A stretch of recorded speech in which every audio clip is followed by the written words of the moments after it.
knowledge exchange that transcends borders. As we delve into the intricacies of management strategies, innovation, and the role of technology in MSMEs, let us not forget the profound impact these enterprises have on employment, economic development, and societal well-being. The outcomes of our discussions have the potential to create ripples that resonate far beyond the confines of this venue. Let us embark on this enriching journey together by offering Saraswati Vandana. The students of IIM Amritsar will be presenting Saraswati Vandana. These are the students of MBA, BA, HR, Mr. Sanskar from first year and Mr. Anish from second year.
Thank you, Mr. Anish. Thank you, Mr. Sanskar,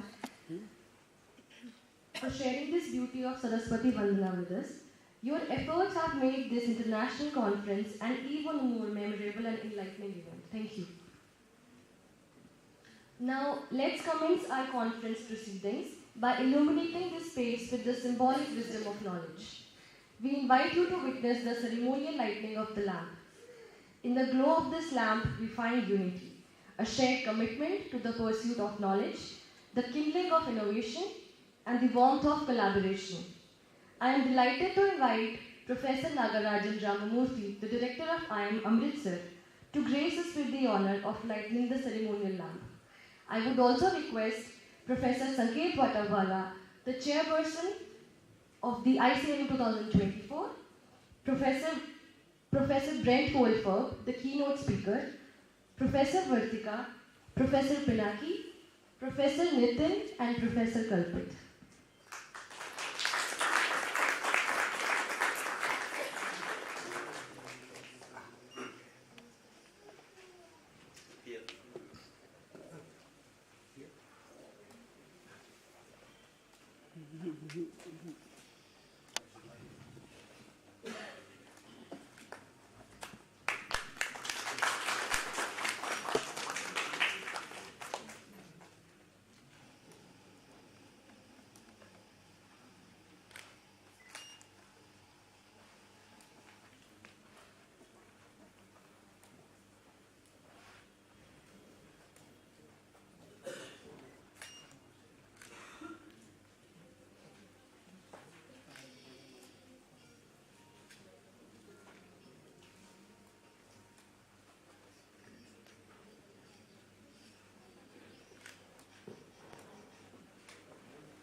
Madam, side please.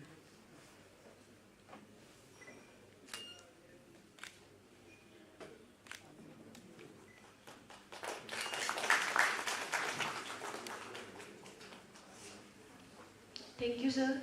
Thank you all the dignitaries. Thank you for enlightening this event with your esteemed presence. We are truly honored to have you all here. We appreciate your participation in this ceremony, which not only marks the beginning of our academic endeavors, but also symbolizes the collective pursuit of wisdom and excellence. I would request Professor Sanket to welcome Professor Brent Goldfarb, the keynote speaker, and Professor Nagarajan Ramamurthy. Sir, please come and present them with the conference kits.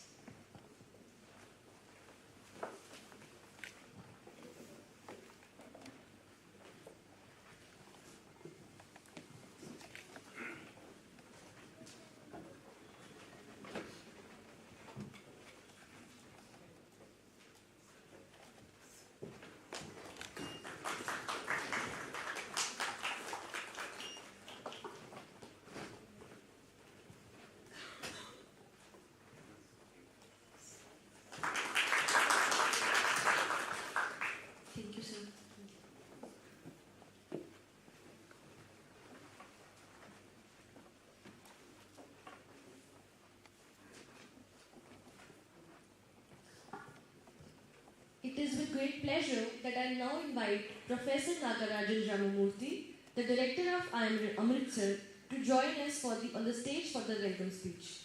Professor Ramamurthy received his PhD in Business and Management from the Robert H. Smith School of Business, University of Maryland, USA. He received the university's Research and Scholarly Excellence Award in 2008, the Distinguished Service Award in 2009, and the Best Reviewer Award for European Management Review awarded by the European Academy of Management.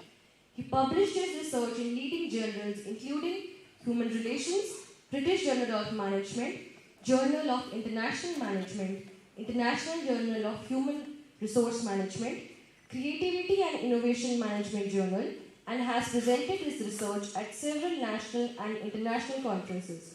He has served on several editorial boards and lectured at various prestigious universities across the globe. Please join me in welcoming Professor Ramamurthy to share his warm word of welcome with all of us.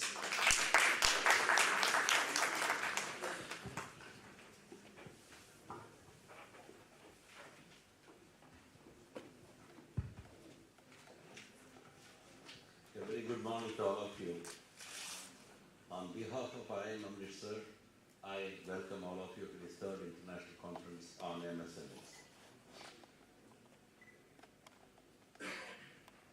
IIM Amritsar is actually very strategically located within the ecosystem of MSMEs in Punjab, in Ludhiana and Jalandhar and Amritsar itself. And it is only apt that consistent with our logo, motto, that igniting possibilities, that we organize this conference. And actually this is the third edition of the conference. And hopefully next year we'll have this conference in our permanent campus in Manawala. The theme of the conference is that transformative pathways to MSMEs in terms of innovation and transformation. It is actually a significant milestone for us as an institution in forging our commitment to the development of the nation as well as the development of MSMEs. If you look around the world, we do think of bigger organized corporations and large companies, but in reality, the economic driver is mostly the small, medium, micro, and enterprises. That is a large proportion, right, of the thing, but we don't see that. And our PM Modi's vision is to make India a $5 trillion economy. And very key to that achievement are the instrumental MSMEs play a very key instrumental role in achieving that objective. I'm also very pleased to let you know that this year the conference is being co-organized with the Dingman Center for Entrepreneurship of University of Maryland Smith School of Business.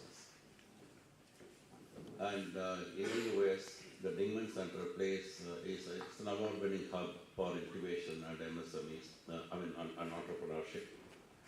And that is why we thought that we would invite Professor Brent to be a keynote speaker for this conference this year.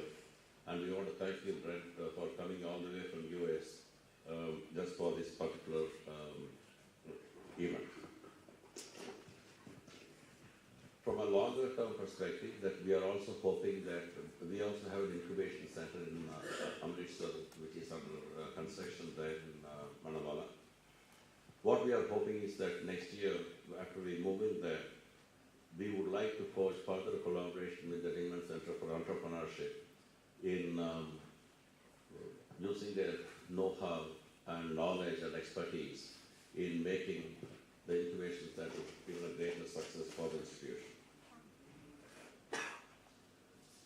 This year, we have, of course, like due to space constraints, we cannot accept more papers.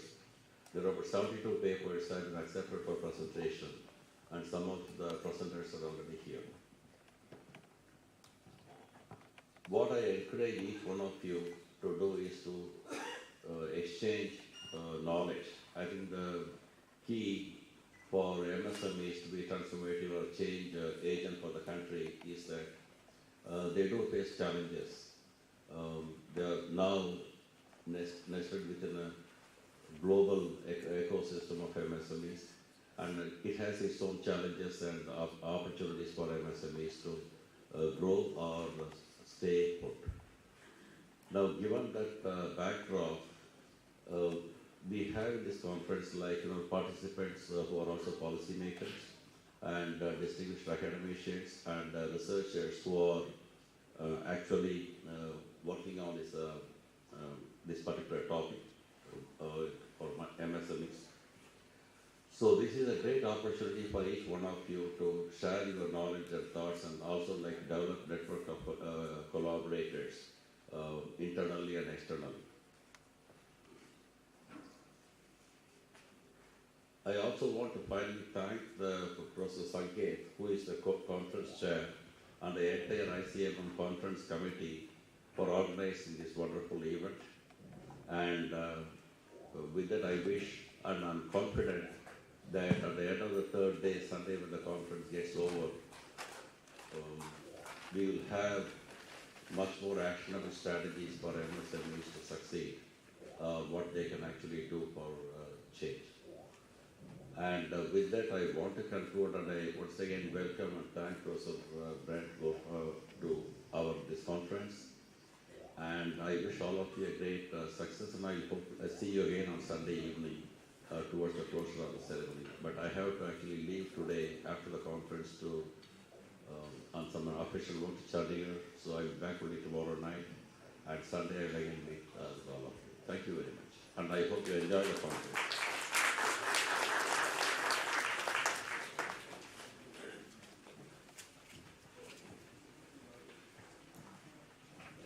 Thank you, sir.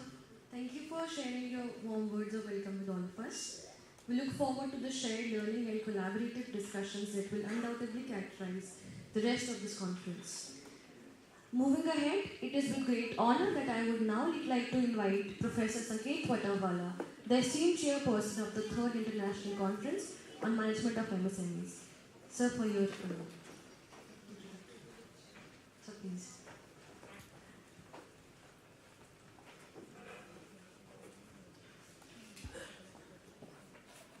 Esteemed guests, conference participants, faculty colleagues, and students.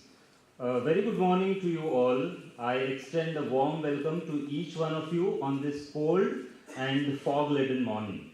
International Conference on Management of MSMEs, as we call it as ICMM, is an academic research conference aimed to create a platform where academicians, practitioners, and policymakers converge to partake in meaningful dialogues and discussions. ICMM values a robust base of around 1.6 lakh MSME units in Punjab, reflecting the entrepreneurial spirit of the state, and recognizes the need to study the opportunities and challenges associated with MSMEs. With those overarching goals of uplifting the MSMEs ecosystem in India, IIM Amritsar organized the first edition of ICMM in 2022. The first edition, Realigning Business Practices in the Era of Disruption, delved into the profound impact of the pandemic. Subsequently, in 2023, the edition centered around fostering an innovative ecosystem. As we embark upon the 3rd edition of ICMM, that is ICMM 2024, the next 3 days we will be dedicated to reflecting upon the transformative pathways for MSMEs. We will explore how this transformation enables MSMEs to navigate various fronts, such as digital transformation, alternate financial models, sustainable development, and inclusive workplaces. And how can academia, industry, and government collaborate and empower MSMEs to be future ready? Looking at the operational highlights for ICMM 2024, we invited submissions that advances the literature on management of MSMEs. We received a whopping 140 submissions, and our heartfelt thanks go out to all our reviewers from India and abroad for their invaluable contributions to the review process. Over the next 3 days, we will have 72 paper presentations featuring esteemed institutions like IIMs, IITs, NITs, and other top B schools and universities, and series of interesting and intellectually stimulating sessions offered by experts from various domains. Broadly speaking, on day 1, going forward, we will have a keynote address by eminent Professor Brent. Our sincere gratitude to you, Professor Brent, for your presence. Thank you very much, sir. We are also very privileged to have with us the experts from ministry and industry who have kindly agreed to participate in the panel discussion. And as we conclude day 1, we will ponder if it is you or your monkey brain that controls your life. The next day, that is day 2, focuses on the success stories from academia and industry, a session on the significance of government committees and funding opportunities, followed by industry veterans shedding light on the transformative pathways MSMEs have taken so far. If you look at the essence of any academic research conference, it lies in contributing to the extant body of knowledge, receiving constructive feedback, connecting with scholars and possible collaborations, and eventually publishing the work in high quality and world-class journals. On the day 3, we will have a session dedicated to understanding the art of publishing in top journals, offering insights into the challenging and many a times exhaustive journey it entails. While knowledge creation through research is vital, knowledge dissipation is also equally important. As we all aspire to be not only adept researchers but also effective teachers, a session on day 3, the art of developing a business case study and teaching note, aims to assist management academicians in refining their teaching skills. And while we all will be infused in intellectual exchange for these long 3 days, let's not forget the age-old wisdom that all work and no play makes life dull. In this light, we are thrilled to announce that we will have more than 100 people, that's nearly 3 buses, including guests, participants and their family members and friends who will have the opportunity to be a part of Atari Wagah border tour. As I conclude, on behalf of the entire ICMM 2024 organizing committee, I extend my best wishes to all participants. I wish that you have a truly enjoyable experience throughout the conference and a memorable time to cherish. Thank you very much.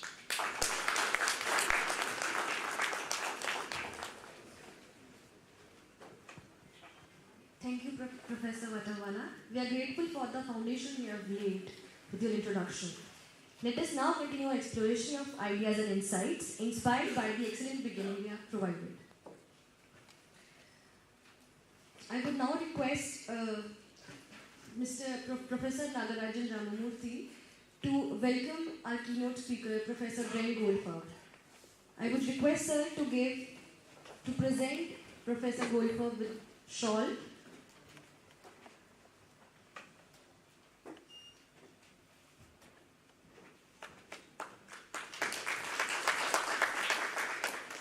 Also memento.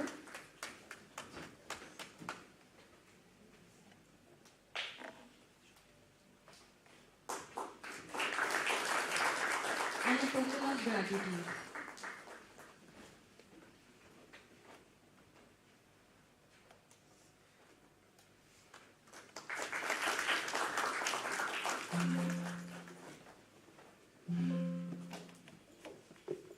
Thank you, sir. Moving ahead, I would now like to introduce Professor Brent Goldfarb, who is the keynote speaker and is the academic director of the Dingman Center for Entrepreneurship, USA. He received his PhD in economics from Stanford University and a bachelor's degree in economics from Tel Aviv University.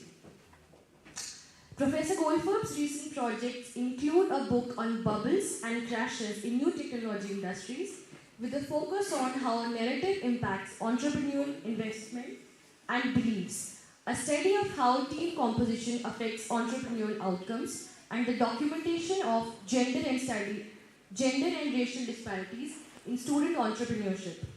Professor Goldfarb also works at the intersection of empirical methods and the philosophy of science to develop solutions to the reliability crisis in science.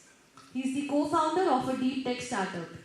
He is affiliated with the Entrepreneurship Research Lab at the University of Wisconsin. His research bridges the areas of entrepreneurship, economics, strategy management, and finance.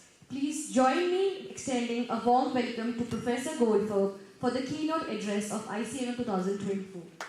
So please.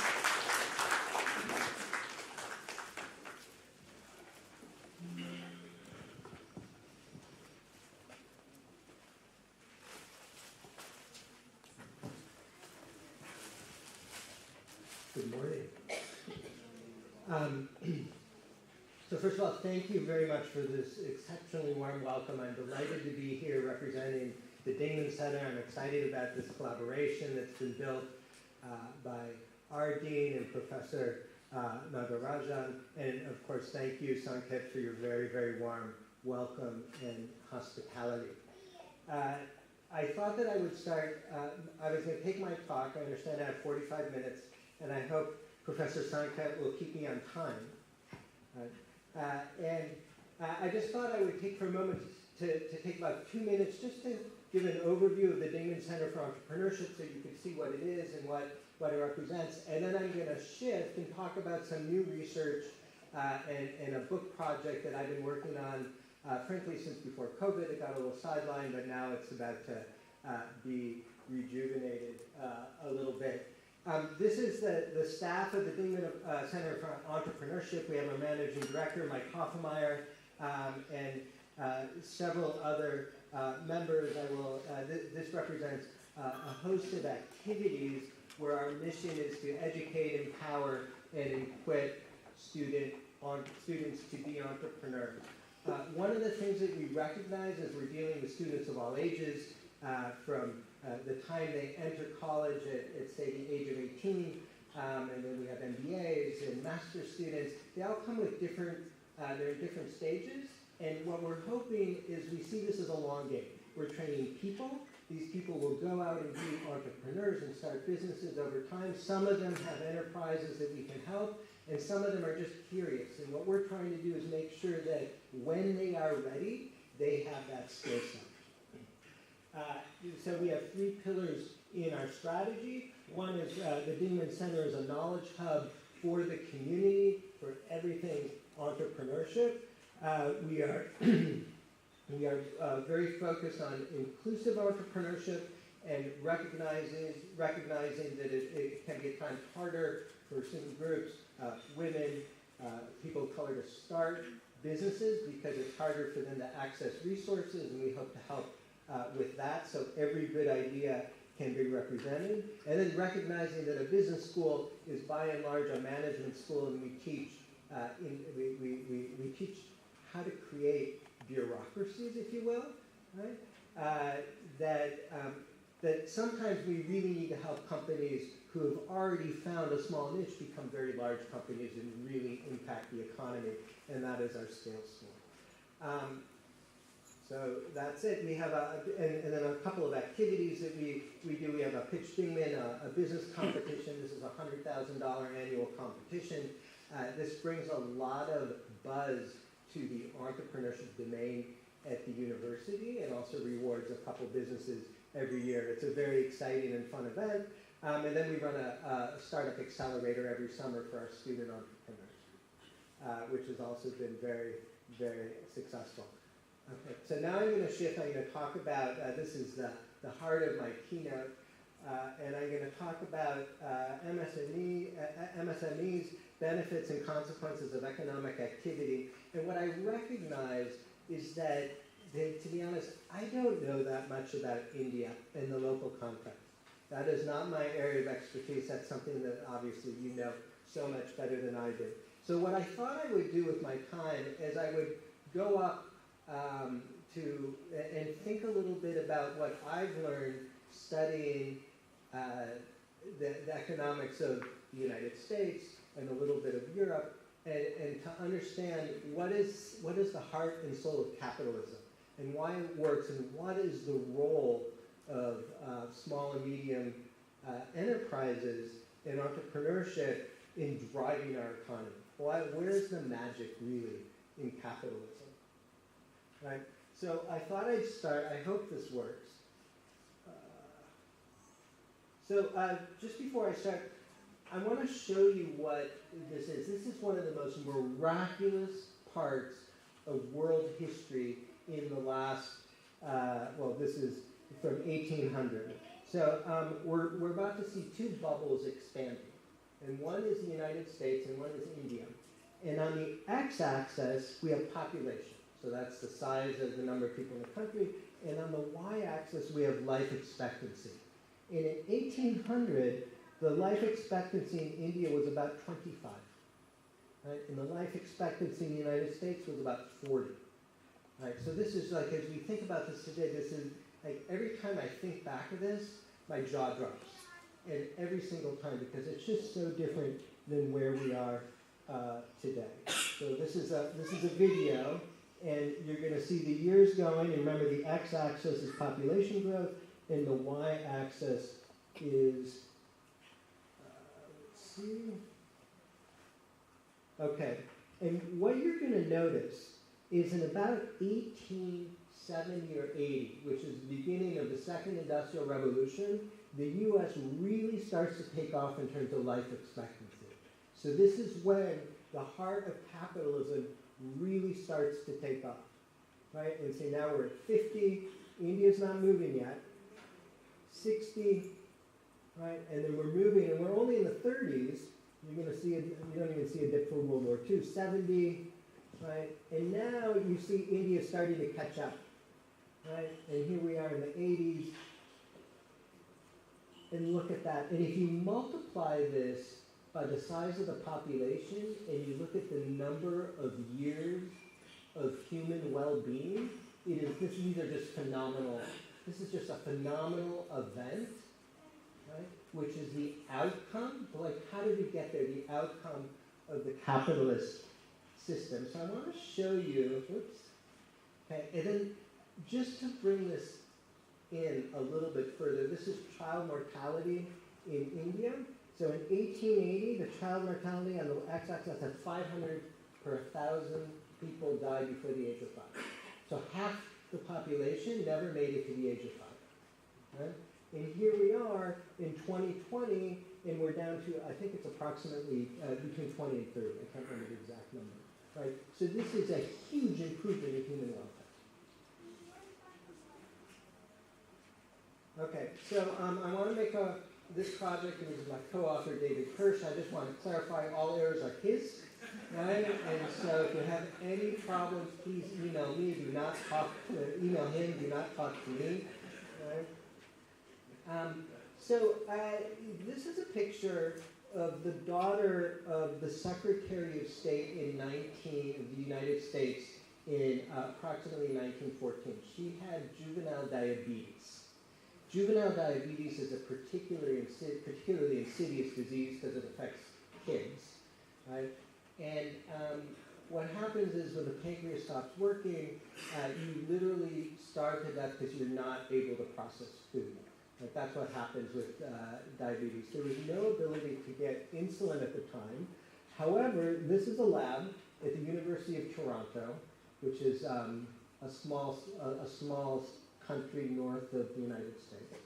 And in this lab, insulin was invented between the years 1918, insulin was not invented, identified and found between 1918 and 1922, leading to a Nobel Prize. Elizabeth, that's our sub, there you go, it was invented by it was invented there and then sold to Eli Lilly. And Eli Lilly, the pharmaceutical company, figured out how to produce it at scale. Okay? Before that happened, our patient here, Holmes, the Secretary of State's wife begged the Secretary of State to get her into their trial program because at the time they had no ability to produce insulin at scale.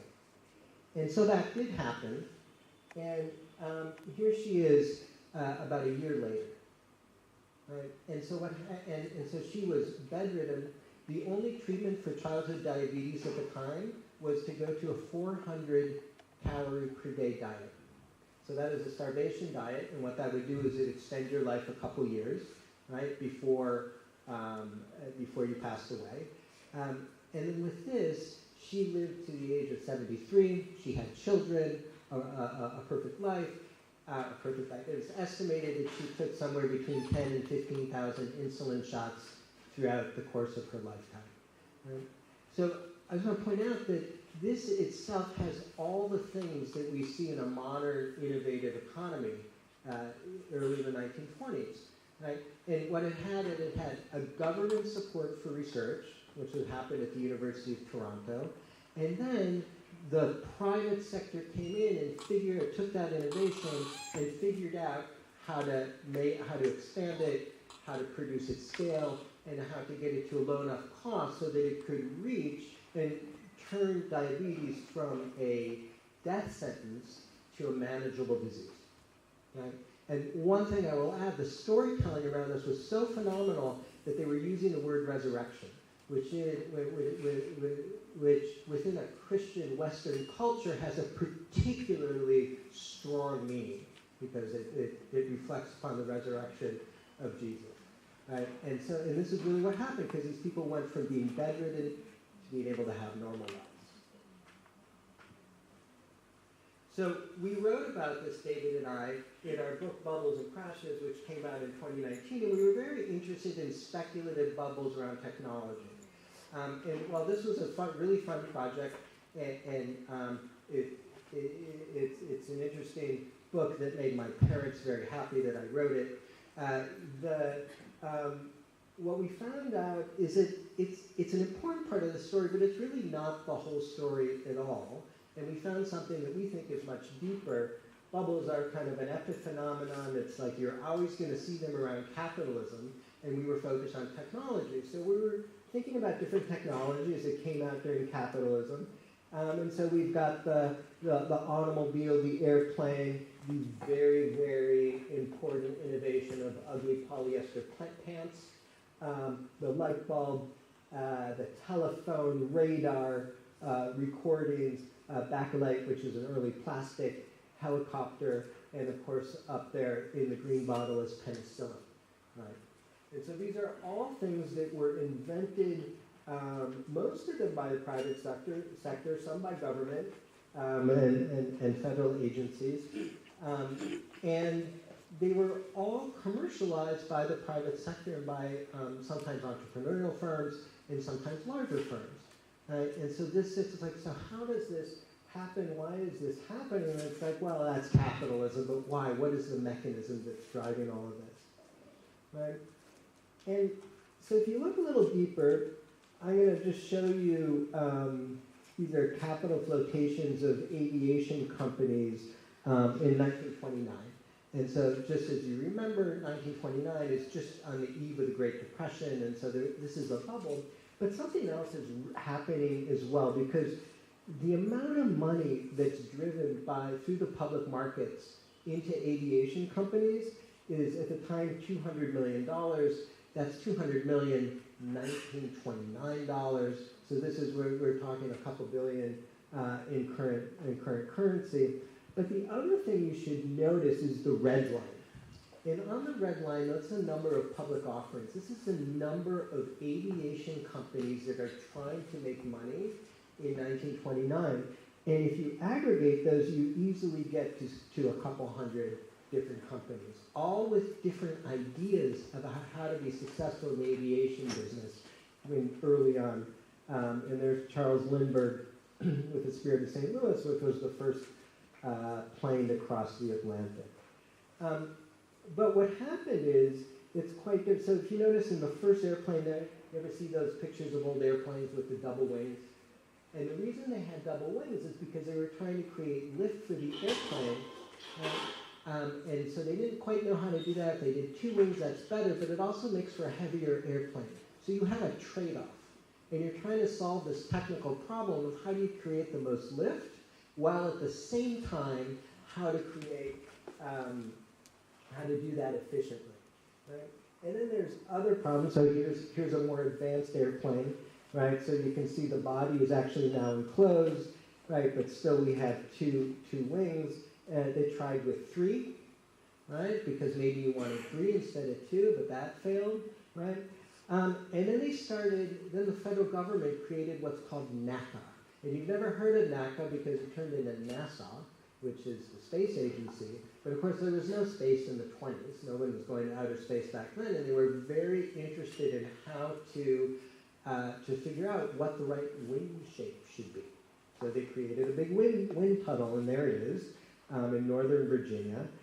And with experiments on that, they were able to create much more efficient planes, and eventually they wound up with that plane in the upper right, which was the first modern transport plane that could that was sufficiently efficient to move people as opposed to objects, right? Because moving people is kind of a pain. You need a lot of space around them. We're kind of delicate. It needs to be kind of comfortable. It can't be too loud, right? Like all those things, kind of hard to move people as opposed to, say, mail. Mail doesn't care what the weather's like, right?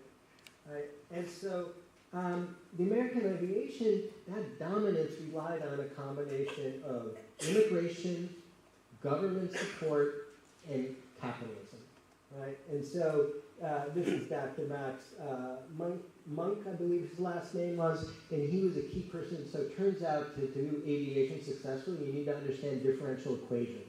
Anybody good here in differential equations? Nobody? There's no good differential equation person in the room, right? Well, I can't help with you either. I'm terrible at them as well, okay? So, but it turns out that in order to calculate wind flows and figure out what the best shape of a wing is, you need to understand that too. So he came in, he was a German immigrant who came after World War I to the United States, where he's the one that built the wind tunnel. That's Fokker, another German immigrant to the United States. And together, or they were kind of a core of aviation pioneers who found their opportunity in the U.S. So then, if you look, this only goes from 1930 to 1955, and what you're looking at there is the DC-3, which is the first mass production airplane for passenger travel ever produced. Right, and it was the cornerstone of airlines from about the 1930s through the 1950s. Right, it's kind of an amazing device. Right, but if you look closely, right, on the y-axis, I have seats per mile, $1 per seat mile. So if you think about it, that's a cost factor. How much money does it cost to move one person 1 mile in the air? Right. And so it was $12. It had to get under about $5 to compete with rail. Okay? Anything above that, it's just cheaper to go by rail and also way more comfortable. Right? And as you can see, it was, there you go, the Douglas DC-3 right there. And it was that device that got it low enough so that all of a sudden the airlines could start making money. Okay? But it wasn't some critical innovation. It was a series of innovations that came together. No single critical technological improvement accounted for the astonishing commercial success of the DC-3. The aircraft incorporated a large number of specific inventions and design improvements originally developed both in the United States and Europe, many of which shared with other aircraft, including Douglas's own earlier DC-1 and DC-2. Yet the DC-3 brought together many interdependent and mutually reinforcing features. So you need some sort of system to create that commercially. Right? So now we get to the bedrock of capitalism. Right? And this is Nathan Rosenberg. I like Nathan Rosenberg because he was my advisor. It's like, this is my teacher, right? And the freedom to conduct experiments is essential to any society that has a serious commitment to technological innovation and to improve product efficiency. So here's the thing about experiments. Most of the time, they fail. Most of the time, experiments don't work. So you need a system that does two things. One is drives resources towards worthy experiments. And the second thing you need is some sort of system to figure out which ones are successful and which ones are failures. But the thing is that if we go back just for a second, we'll notice that these airplanes were not just judged on their ability to get from A to B. They had to hit some economic criteria as well. If we couldn't do that efficiently enough, if you couldn't do that safely enough, and if you couldn't do that in a way that kept the passenger comfortable enough, it's not going to be a successful solution to the problem. So there is an economic story here as well. How, in other words, in modern language, this is called product market fit. Like, how well does it actually solve the problem? Right? So it turns out that Nate Rosenberg was a student of Marx. He wasn't a Marxist, but he was very fascinated because Marx was one of the early, and actually he had many ideas about capitalism exactly right. Right? He had some mistakes too, but he did get some things right. And he said, of capitalism, 100 years of capitalism, remember he's writing in the 1840s, okay? Right? Created more massive and colossal productive forces than have all preceding generations put together. So there was something, he recognized that capitalism had created something quite remarkable, right? Right? And here's the problem. Technological innovation is fraught with uncertainty. No person or group of persons is clever enough to plan the outcome of the search process in the sense of identifying a particular innovation target in moving in a predetermined way towards realization. Right? We can't, this isn't like creating an algorithm that produces the same thing every time. Right? We just don't know. It's beyond our knowledge. So we need some humility. So now I want to talk about manure, okay? Which is obviously a natural way to take my talk. Right? Okay, so it turns out that before automobiles, the main, at least in North America, the main way of getting from A to B of any distance was with a horse. But horses have a byproduct, which is manure. Right? And so there was a whole industry of people who would shovel up manure in the cities to keep it clean because it's very unpleasant to have horse manure all over your streets. Right? And sometimes that was successful, and other times it wasn't. So this is on the Lower East Side, this is Bleecker Street in Manhattan in 1893, and as you can see, it was virtually impossible to get from one side of the street to the other. Right? So, what happened and how did society transform with the invention of the automobile? And how did we get from A to B? So one of the main ideas of this talk is that entrepreneurial firms are critical vehicles of experiments. They start small and most of them fail, right? Which we all know that from the study of entrepreneurship, right? But entrepreneurship, experimentation with new forms of economic organization, as well as the better known historical experiments that have been responsible for new products in new manufacturing technologies. So I want to take this idea of the experiment and put it into some, like, what sits at the foundation of an entrepreneurial enterprise. So three things. We have a problem and a solution, right? And I want to bring together the idea of a team as well. And how these things fit together sits at the core of every entrepreneurial experiment. So, and what I'm going to do is I'm going to go through several projects that I have and tie them all together in this way. So this is one paper that came out during COVID with my student Sudeep Pillay, and there's David Kerr. Sudeep is actually in the back corner of the room. He can wave back there. Hey, Sandeep. And he looks better in the picture, I think. So, and what Sandeep did in his dissertation is he went and he studied the early automobile industry, right? And so what you're looking at is two early automobiles. You've never heard of either of them, I'm sure, right? One is the Stearns and one is the Gates. And these are named, they're eponymous, they're named after the entrepreneurs who founded these companies. And these were very, very expensive automobiles, right? So multiply by about somewhere between 15 and 20 to get the current cost of these cars, right? So these are expensive automobiles for the rich. Think like a Tesla Model X or something like that, right?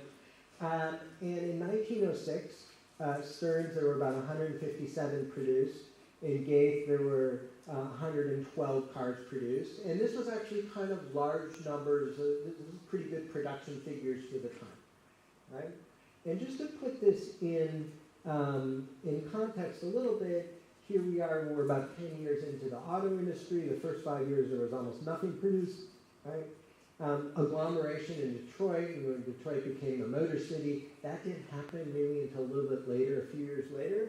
The moving assembly line really got off in about 1913 and kind of hit its peak by the end of that decade. And it wasn't until 1921 that you actually had cars that were all enclosed, right? So these are basically, every car was a convertible. People pay a lot of money for those, and everything was like that.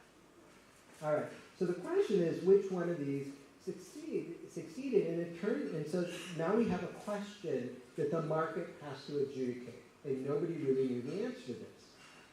Stearns, the founding team, was an engineer and some machine shop owners, so these are people who didn't understand business per se, right, but had a good idea about the technology that was important for the production of automobiles. The Gate, we had an engineer, but we also had a druggist, an undertaker, and a meat dealer. So these are people who definitely understood business, but perhaps not automobiles. And so the question is, which type of team was going to be the best team for,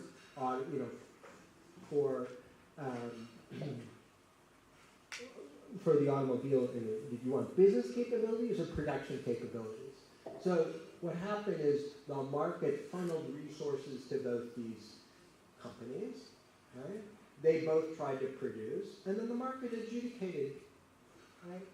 And so now the team had to fit together in particular ways, and we'll get back to the cars in a second, because I know you're excited to hear about early automobiles. You walked in thinking, today's the day I'm going to learn about early automobiles, right?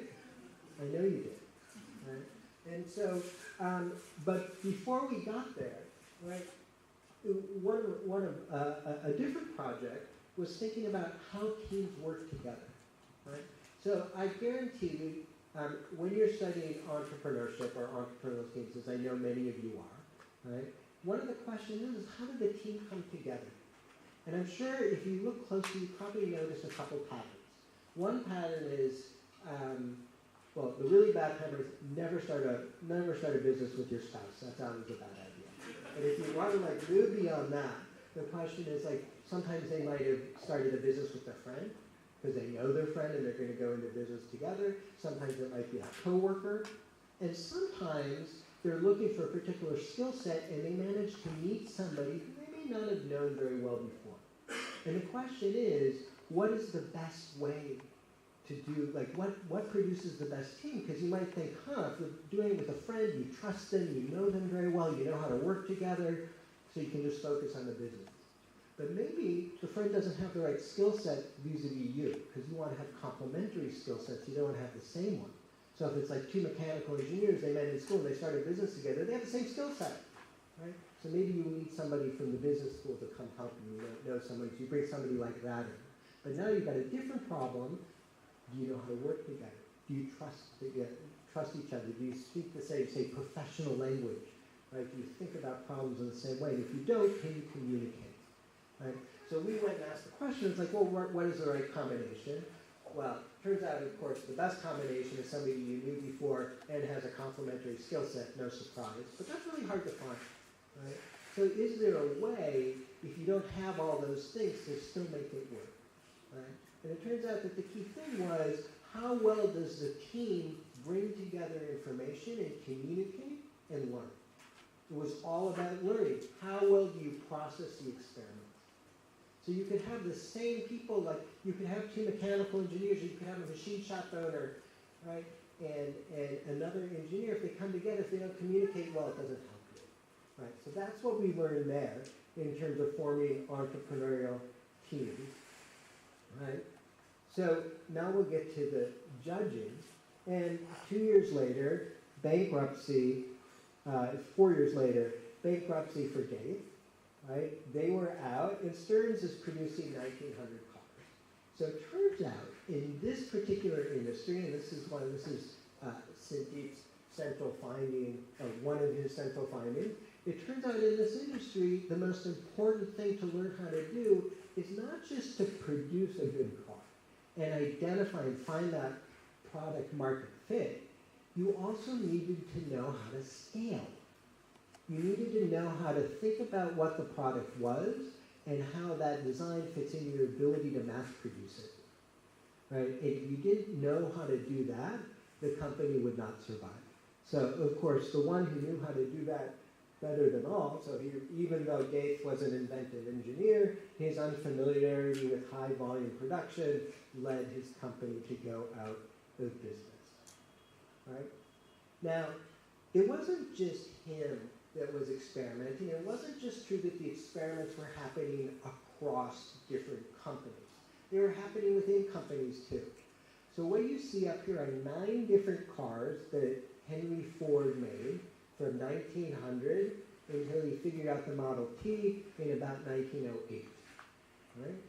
Okay, so we have, here he is up and left, that was his first car, the Model B, Model C, Model F, Model K, Model N, Model S, Model I don't remember, that might be the first one again, right? And then over on the far right is the Model T, right? So just so you know, my grandfather's first car was a Model T Ford, which he bought 20 years after this. Right, so he bought it when it was like going out of business almost. He was so conservative. He wasn't what he called like those lead adopters. Not my grandfather. Okay, so there you go, the Model T Ford, and that's a souped up one with the copper and stuff like that. Right, and so we have a problem and a solution, and here's the experiment. Ford's team that he put together is actually notorious in a very good way, right? And then. But at the time, you see there were over 1,000 different companies trying to enter this business. So the experimentation was profound in the industry. Right? And then here we have production. And as you can see, we hit, things slowed down in World War I, but they hit about 1.6 million in 1917, which was a huge level of production at the time. 75% of those cars were Model T Fords. So 75% were the one company and there it is.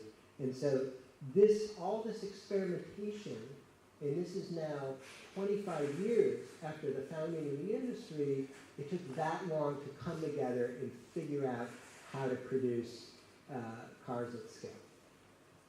Okay? Experiments can also be complex interplays between small, medium, and large firms. Right? This is not just the realm of entrepreneurs. Right? So this is other work that I've done with Sojin Kim and Rashi Agarwal. And here we're studying, where's the picture? Sorry, I wanted the picture first. There it is. We're studying bionic prosthetics. Right?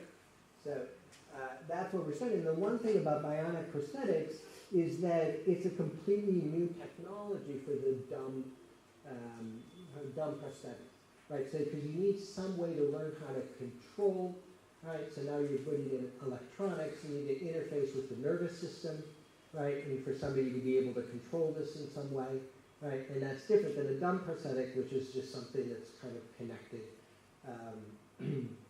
So now you need neuroscience, computer science, and electrical engineering, which you didn't need in a mechanical thing. So now we're bringing in new skill sets into this industry, right? And so there's a long history to that where experimentation begins in the 70s. The first product doesn't happen until 20 years later. This experimentation is happening in public labs, it's happening in private firms, it's happening by companies like Honda is a big innovator in this space, which is somewhat surprising, right? And sales start to take off, but not until the early 2000s, and there's some regulatory changes, which I'm not going to talk about right now, right? And what I wanted to show you is that 3 different types of companies invested: entrepreneurial firms, existing prosthetic providers, and other established firms. And you can see on the left side, you see the 4 different types: materials, design, mechanical control, bionic control. And on the right side, you see different types of firms, and those lines tell you which firms are doing which activity. And if you look, you see everybody's doing everything. Experimentation happens at all levels. You need an ecosystem. It's not just startups, right? It's very much how they interplay with the larger firms, right? And so you had knowledge spillovers all over the ecosystem. So experiments are not just the domain of MSMEs, but are at times cooperative projects across the public-private ecosystem, right? With the market coming in and adjudicating, right? So this is the magic of how capitalism works. It creates the ability to, we don't know exactly how to deliver a product and create value, right? There's an incentive to give money to all these different types of projects right? And then the market comes and decides which ones are good and which ones are bad, right? So the ones that fulfill a need, they do well, right? But you have to have some system of failure as well, right? So there has to be, but it turns out that if the heart of capitalism at its heart is an agent of change, and if there's change, there's disruption. And that means there's a downside of capitalism that we have to actually be somewhat wary of and pay attention to. Right? So this is Detroit in 1920. You can see it's clean. There's no manure on the streets. Right? It was the motor city of the world, so perhaps this is a place where you're going to see the most cars compared to anywhere else.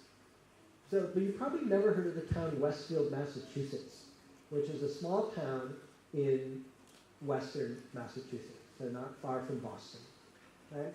And this is a picture of Westfield, Massachusetts in 1890, and this is a picture in 2015. So, I don't believe this is in fact, this is the same street, right? And so what you're seeing on here is these industrial buildings, right? And on the right, you're seeing a gas station. So whatever existed, all the wealth that happened in Westfield, Massachusetts in 1890 was destroyed. So what happened, right? Here we go, this is the 1890s. And in 2015, these factories were selling sandwiches and pizza. Okay? So what happened? Right? This is not a good story for this town. Right? So it turns out they sold buggy whips. Buggy whips are used to whip horses to move them around. But if you have a car, you don't need buggy whips anymore. Right? And so of the 19 different buggy whip producers in Westfield, Massachusetts, they all went out of business. Right? And here they are, they're trying to sell their buggy whips another cut in prices. Right? And it wasn't just buggy whips. It turns out a huge part of the American industrial agricultural sector produced horses for cities and transportation. That entirely went away. So there's an argument that one of the things that led to the despair of farmers during the Great Depression in the United States was this problem. All of a sudden, the source of extra income for farmers disappeared. So instead of producing 8 million horses every year, right? Does anybody like horses? They're beautiful animals, aren't they? The worst thing for horses was the car. Right? The horse population in the United States dropped 90%, right? Because there was no need to breed new horses.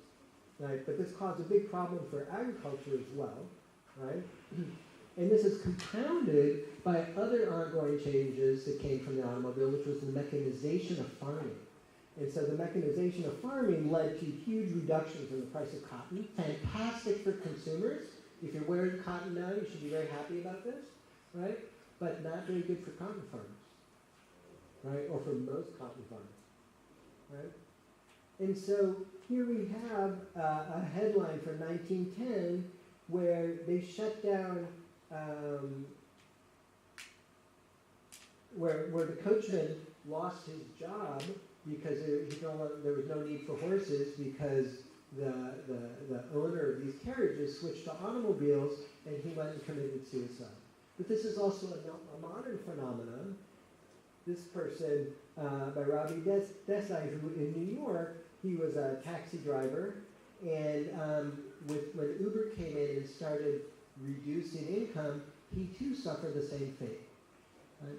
And so what happens, there's just a disruptive element of capitalism, of all the great new innovation that we really focus on in business schools, and we have to be aware of this because it can backfire and lead to social unrest. Because the magic of capitalism that produced that huge reduction in infant mortality, in huge increases in life expectancy, has something we have to pay attention to. If we don't protect it, we can run into trouble in terms of, and then in the U.S., this is actually my first trip to India. I was in Nepal 30 years ago, my first trip to India, and I'm not really worried that truck drivers in India are going to be driven out of their jobs because of autonomous driving anytime soon. The problem is just too profound the way people drive here. However, which I discovered. However, in the United States, that's not quite true, right? And in certain highway inner city driving, this is a world where this potentially could make sense, right? And so one of the truck drivers said, you know what, we should be worried about our jobs.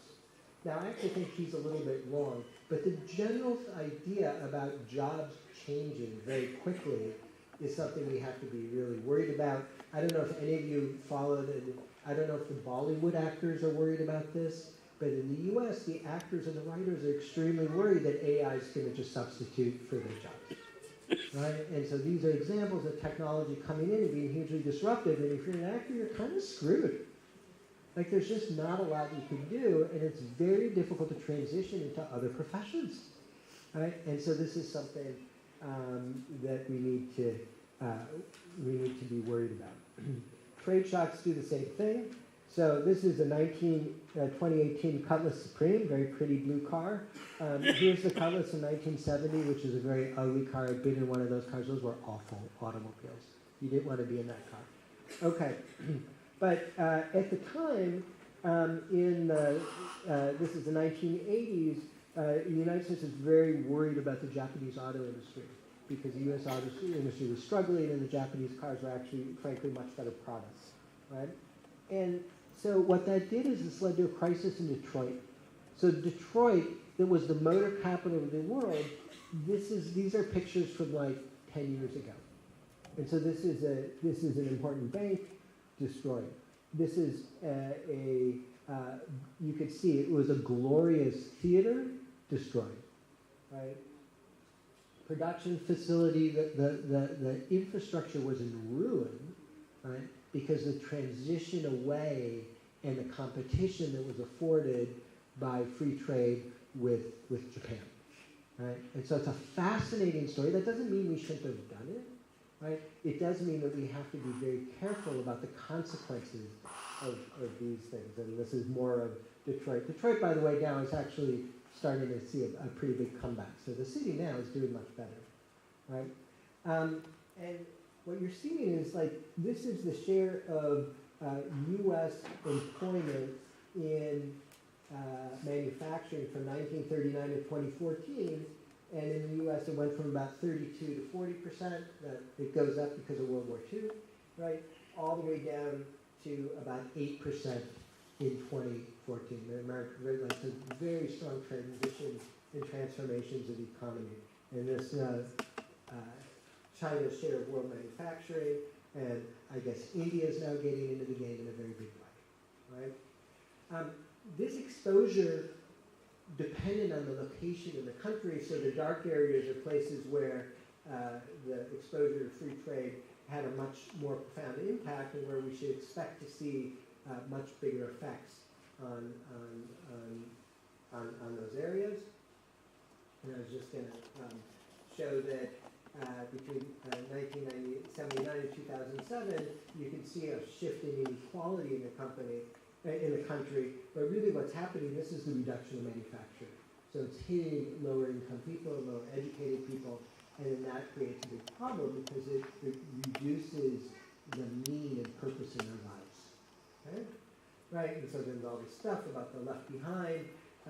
So experimentalism, which is this idea about what capitalism really does, really has to balance and think about both sides of each experiment in terms of policy. And at the same time, you have to make sure that you're getting the best experiments. So this is a story of Raj Chetty's quite famous for this, right? And when he's looking at his patent rates of kids, right? And so he's using all data in the United States to see this. And it turns out that parental household income is a big predictor of who patents, right? Which isn't quite, maybe isn't so surprising. It's had better education, etc. But this is the coolest graph. So what he did is he had the test scores of people in 3rd grade, so when they were about 10. So he's using this as a raw measure of intelligence. Right? It turns out how you do on a test score when you're 10 isn't correlated that much with your parents' income, right? So you can see that there's like smart people across the income distribution. And then he looks at on the right, that dotted line is the 90th percentile. So everybody to the right is the top 10% of these test scores in third grade. Right? The blue line is kids who are in the 80th percentile and below in terms of parental income. And the orange line is kids whose parents were in the top 20% of income. And look at their patent rates. They're very, very different. What that means is that these smart kids who don't have access to resources and role models are wasted in terms of their innovative capacity. That's what it means. So our ability to provide greater access to these sorts of opportunities for these kids is good for everybody, because it leads to better experiments, it leads to better innovation, right? And it makes everybody better off. Right? And so sometimes we're very worried about fairness and why do they get resources or not, but it turns out that this is the heart and soul of what makes the system tick. Right? So they get to they say that the rate of innovation would quadruple. I think that's an overestimation for a variety of reasons, but it certainly would be better. Okay, so here we are, where we've got this tension where experiments are enormously beneficial, they're risky, but they destroy and destabilize. And I guess I thought that was so important I had to say it twice on both sides of the slide. Right? And so here we get back to Marx. And Marx had he had a fundamental error. He thought that once people had enough, they wouldn't want to work anymore. They would satisfy. So it turns out that is a profound misdiagnosis of the human condition. We are curious. We started out with a prayer for learning and wisdom, right? And that is the way, this is what makes people people, right? And we always want to kind of search for ways to make the world a better place. So the way that turns out is in Star Trek. Any Star Trek fans in the audience? Just one, two? This is a generational thing, I think. Yeah, so we're and so in Star Trek, the whole principle is they're out exploring, but there's some sort of equality. There's no real economy in any way on these spaceships. They work as kind of these kind of socialist units, if you will, right? And so we have to find a way to create a common purpose. Right? Humans don't really mind hardship. In fact, they thrive on it. What it really means is they have to feel necessary. Right? And so the question is, how do we do that? And what happens is when somebody's job goes away, they no longer feel necessary, and that can lead to despair. Right? So how do we ensure a stable society in the face of creative destruction? I think this is a hard thing to do. We need to experiment. Here's some ideas. So people have talked about universal health care, universal basic income, so the idea that people don't have to worry about starving, and comprehensive intervention when jobs are lost is actually probably a really good idea. And I just wanted to talk about two additional things. I don't know how I am for time, but apparently no one's complaining yet. So this is some work that's come out of the University of Maryland, and basically what happened during COVID, when there were forced shutdowns, the question was, how do we keep these businesses from going out of business? So the way they did this was they created these loans, these forgivable loans.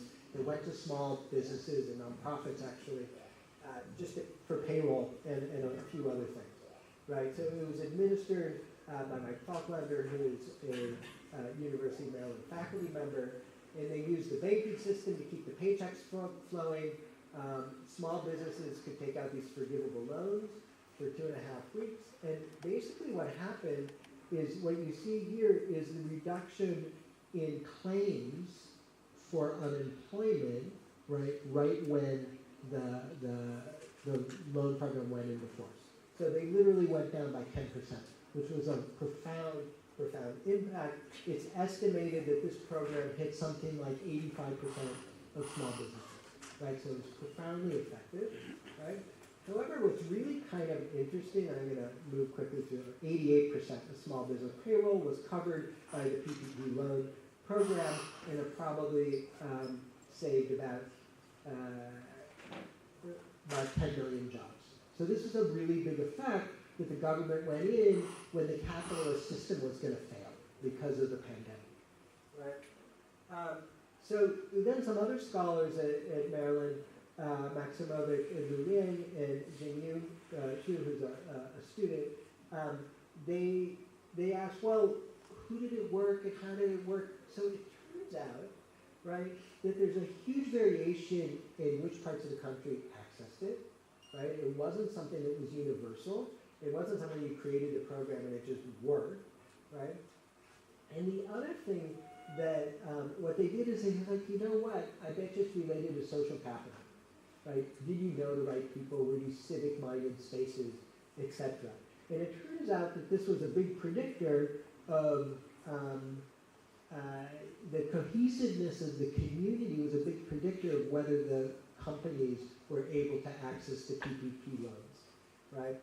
And so they have some interesting results about the local bank access and social capital benefited different communities. So this is a lesson to us in thinking about capitalism within the social structure in which it's embedded.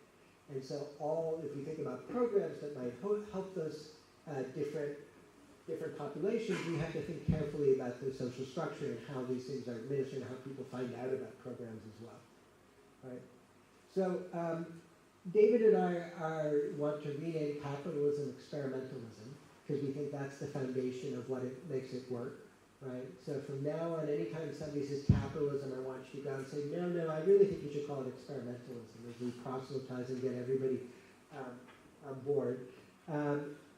We need to think about experimentalism and experiments in terms of where the principle of why entrepreneurship is so fundamental to our economy is because it creates many more different experiments. And we want some of them to fail, because if we're not failing, that means they're not trying to do anything new. So we can do better, but we should never aspire to 100%. With that, thank you.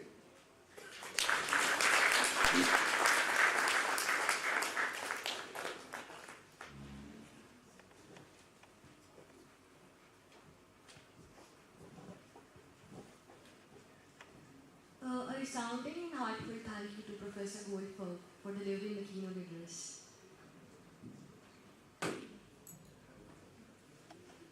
I would now like to brief you about the main stage events of the 3 days international conference.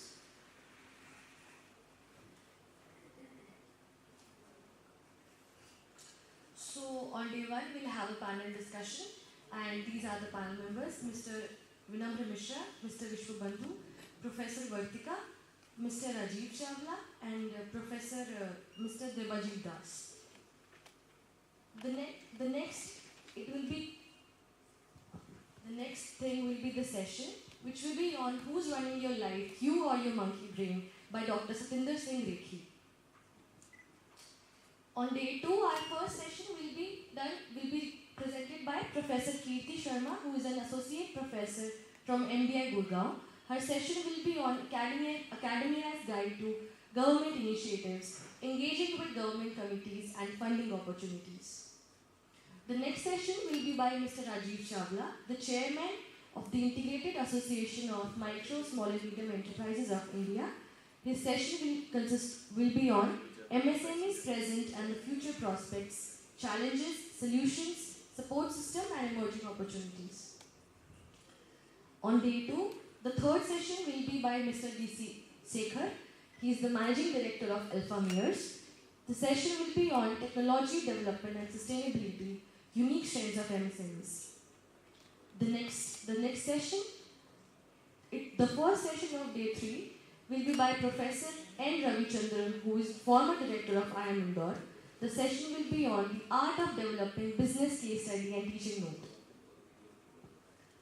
The next session for day 3 will be by Professor Sushant Kumar Mishra, who is a professor at IIM Bangalore. The session will be on the art of publishing in top journals. Yes. So I think now it's a well-deserved tea break.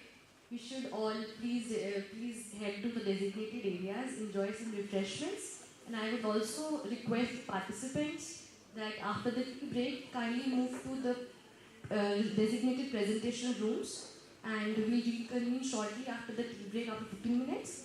After the tea break, there will be a session, there will be a panel discussion on transformative pathways of MSMEs. So we'll reconvene shortly. Thank you.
That will pave the way for the future of micro, small and medium enterprises.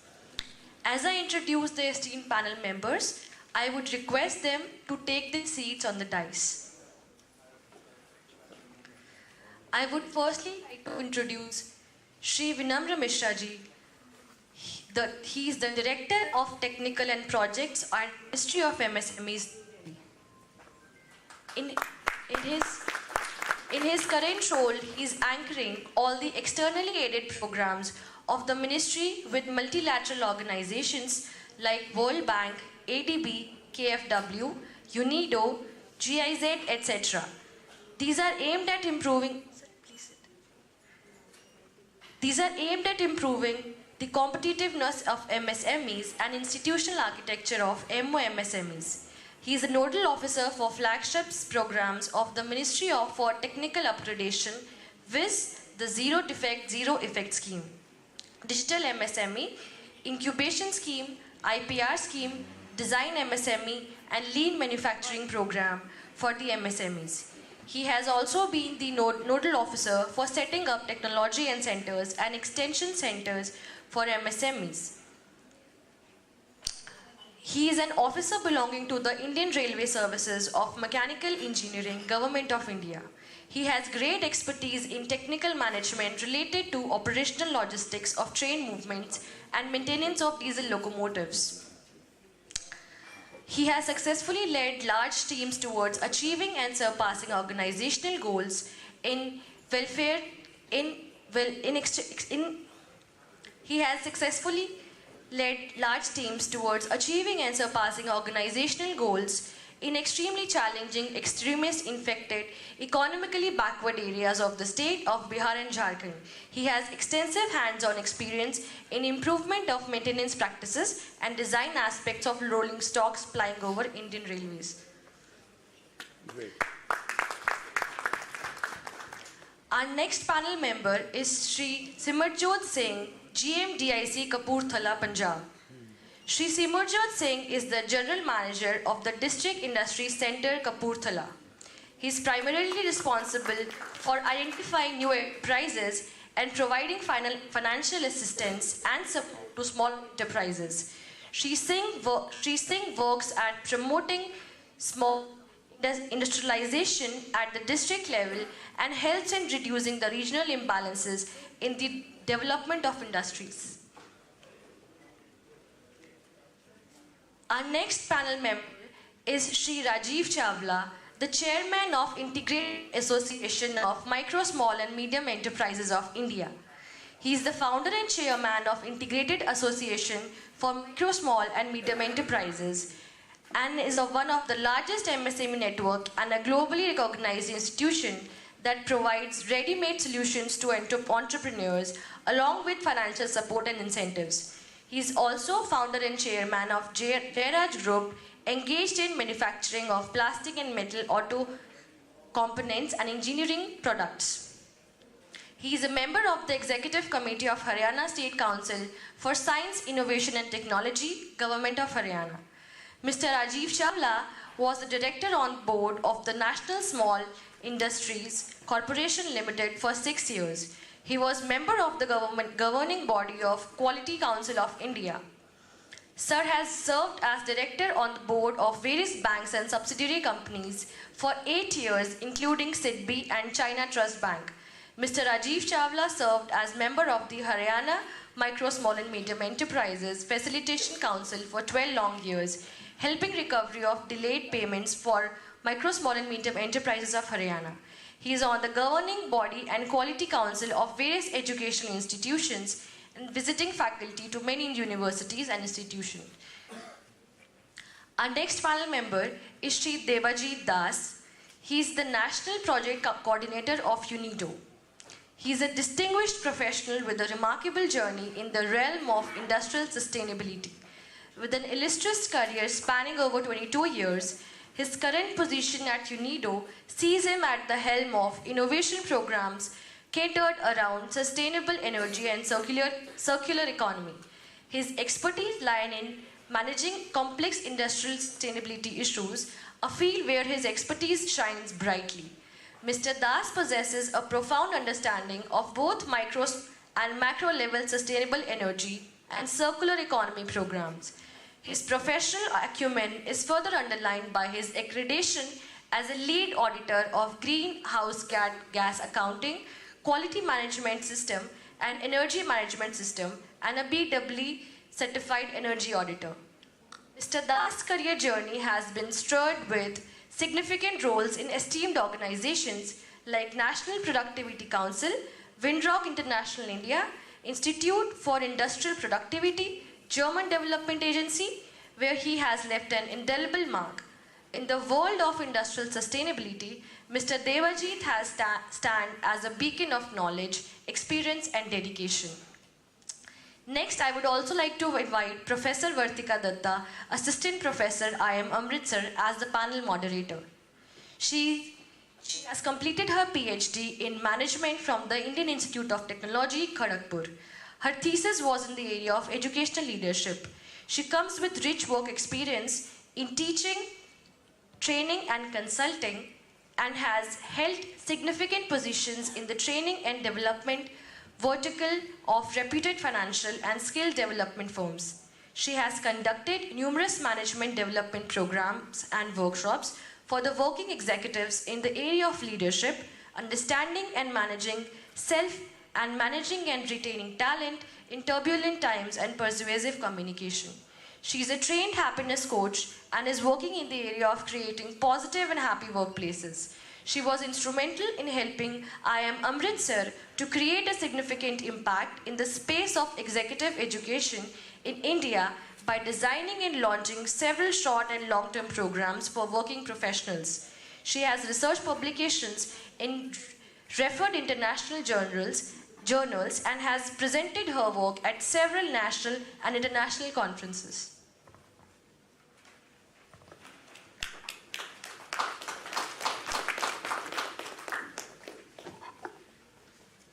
first welcome all of you after the tea break.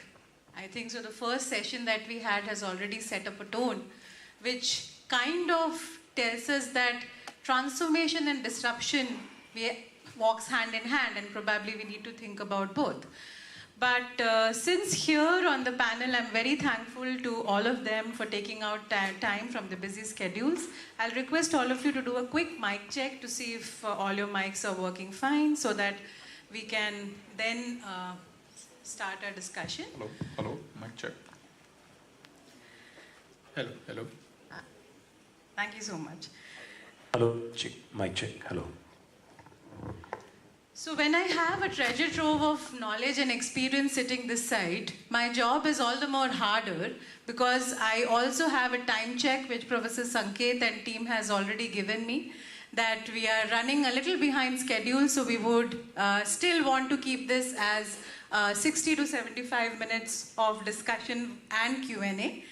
So since all of them come from a very, very different background, my first opening, sort of attempt in getting them into the discussion would be to first tell us a little about what exactly is your contribution, what exactly is your organization's contribution in the footprint of Indian MSMEs, and also give us a little sense, your first opening remark on how do you see these transformative pathways for MSMEs shaping the future of India, the Viksit Bharat that we are all dreaming of.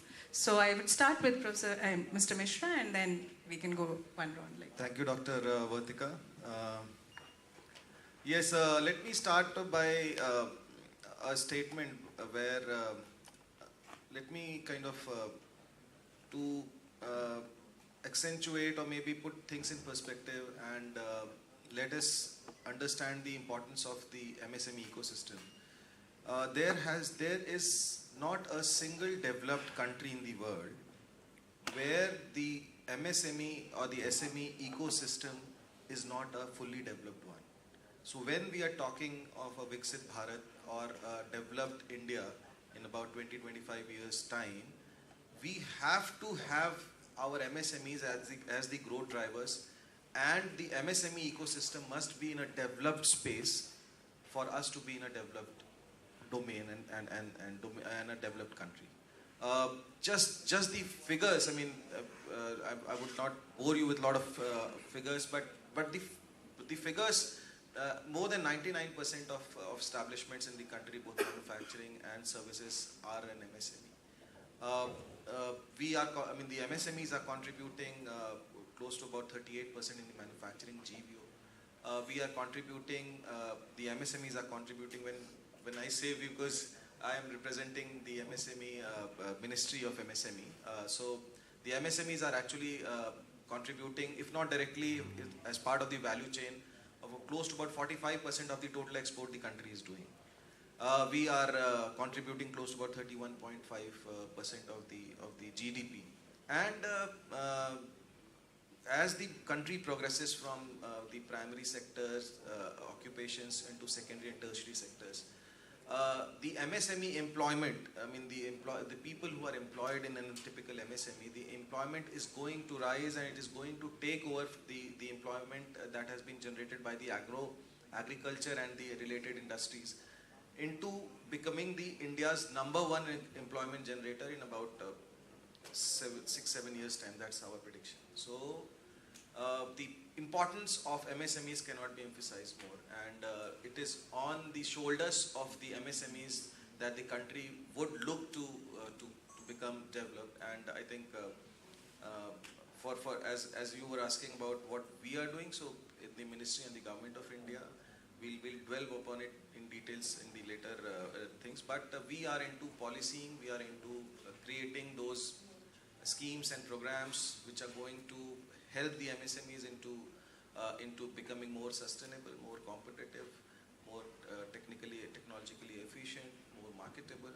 So every which domain. So we've kind of zeroed in on the various challenges that the MSMEs are facing and looking to create an environment with schemes and policies and awareness and things to make these MSMEs get into take off and get into the next level. very rightly he said that he kind of gave us a little insight into how we are talking of tradition and transformation working hand in hand, and how exactly the pathways would culminate and look as we take the future ahead. So my next, opening remarks from Mr. Singh, because you represent the vibrant Punjab. So what is it that you have, what is your take on this? Good afternoon. Thank you, ma'am. Thank you, sir. Myself, Simurjot Singh. I am heading district for the industry department from the government of Punjab side. Sir has taken an overview about how the government is doing. So focus of the government of Punjab is in sync with the Ministry of MSME about the various 7 to 8 ministries we are dealing. The focus is on the Atmanirbhar Bharat, or you can say that the global competitiveness of the MSMEs, being a global manufacturing hub. So for that to pursue, the government of India and government of Punjab is making policies, and we are sitting on the chairs to drive or to disperse that information to our micro, small or medium enterprises. On that account, government of Punjab or government of India has a lot of schemes across every chapter. You consider whether greening of MSMEs, whether employment generation, whether it's skilling, whether some micro or small enterprises want to issue public offer through NSE. You can name anyone, whether access to technology, whether access to finance, whether it is a delayed payment. You can name anything, the government support, or you can say that the government incentives are there. At the district level, we are dispersing that information through our channels, our schemes, and the GOI schemes. So our basic function, you can say the work is that to identify the budding entrepreneur, getting him or her into the streamline of access to technology or access to finance or access to market. Basically, we are the, you can say the linchpin, or you can say that we are the accelerator, so that the budding entrepreneur should get all the support he or she needs from the startup sides to the scale-up side or to the, you can say, the unicorn side. So our basic function is to facilitate, whether to take incentives, whether he or she or any industrial units facing any problem in getting the regulatory framework. So that's it. Thank you. So very rightly he's talking about, this throws light on the ecosystem which is being provided by the various policies and interventions which are there from both the governments, the central and the state, which clearly represents the numbers that are coming from the MSMEs that operate, just rightly said, in Punjab. So my next speaker that we have is Mr. Rajiv, and he heads an entire association. So what is your outlook on the transformative pathways? Friends, there was never a better time to be in business in India. And I've been in business for almost 35 years myself. How I wish there existed an ecosystem like this 35 years back. And the scale and the size of my enterprise would have been entirely different. In fact, if you ask me, in 35 years, I would have actually worked for 5 years.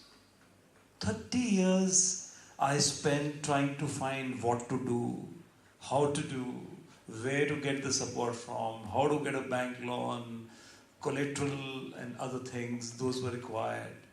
So 30 years of hits and trials, failures, ups and downs, and 5 years of real experience.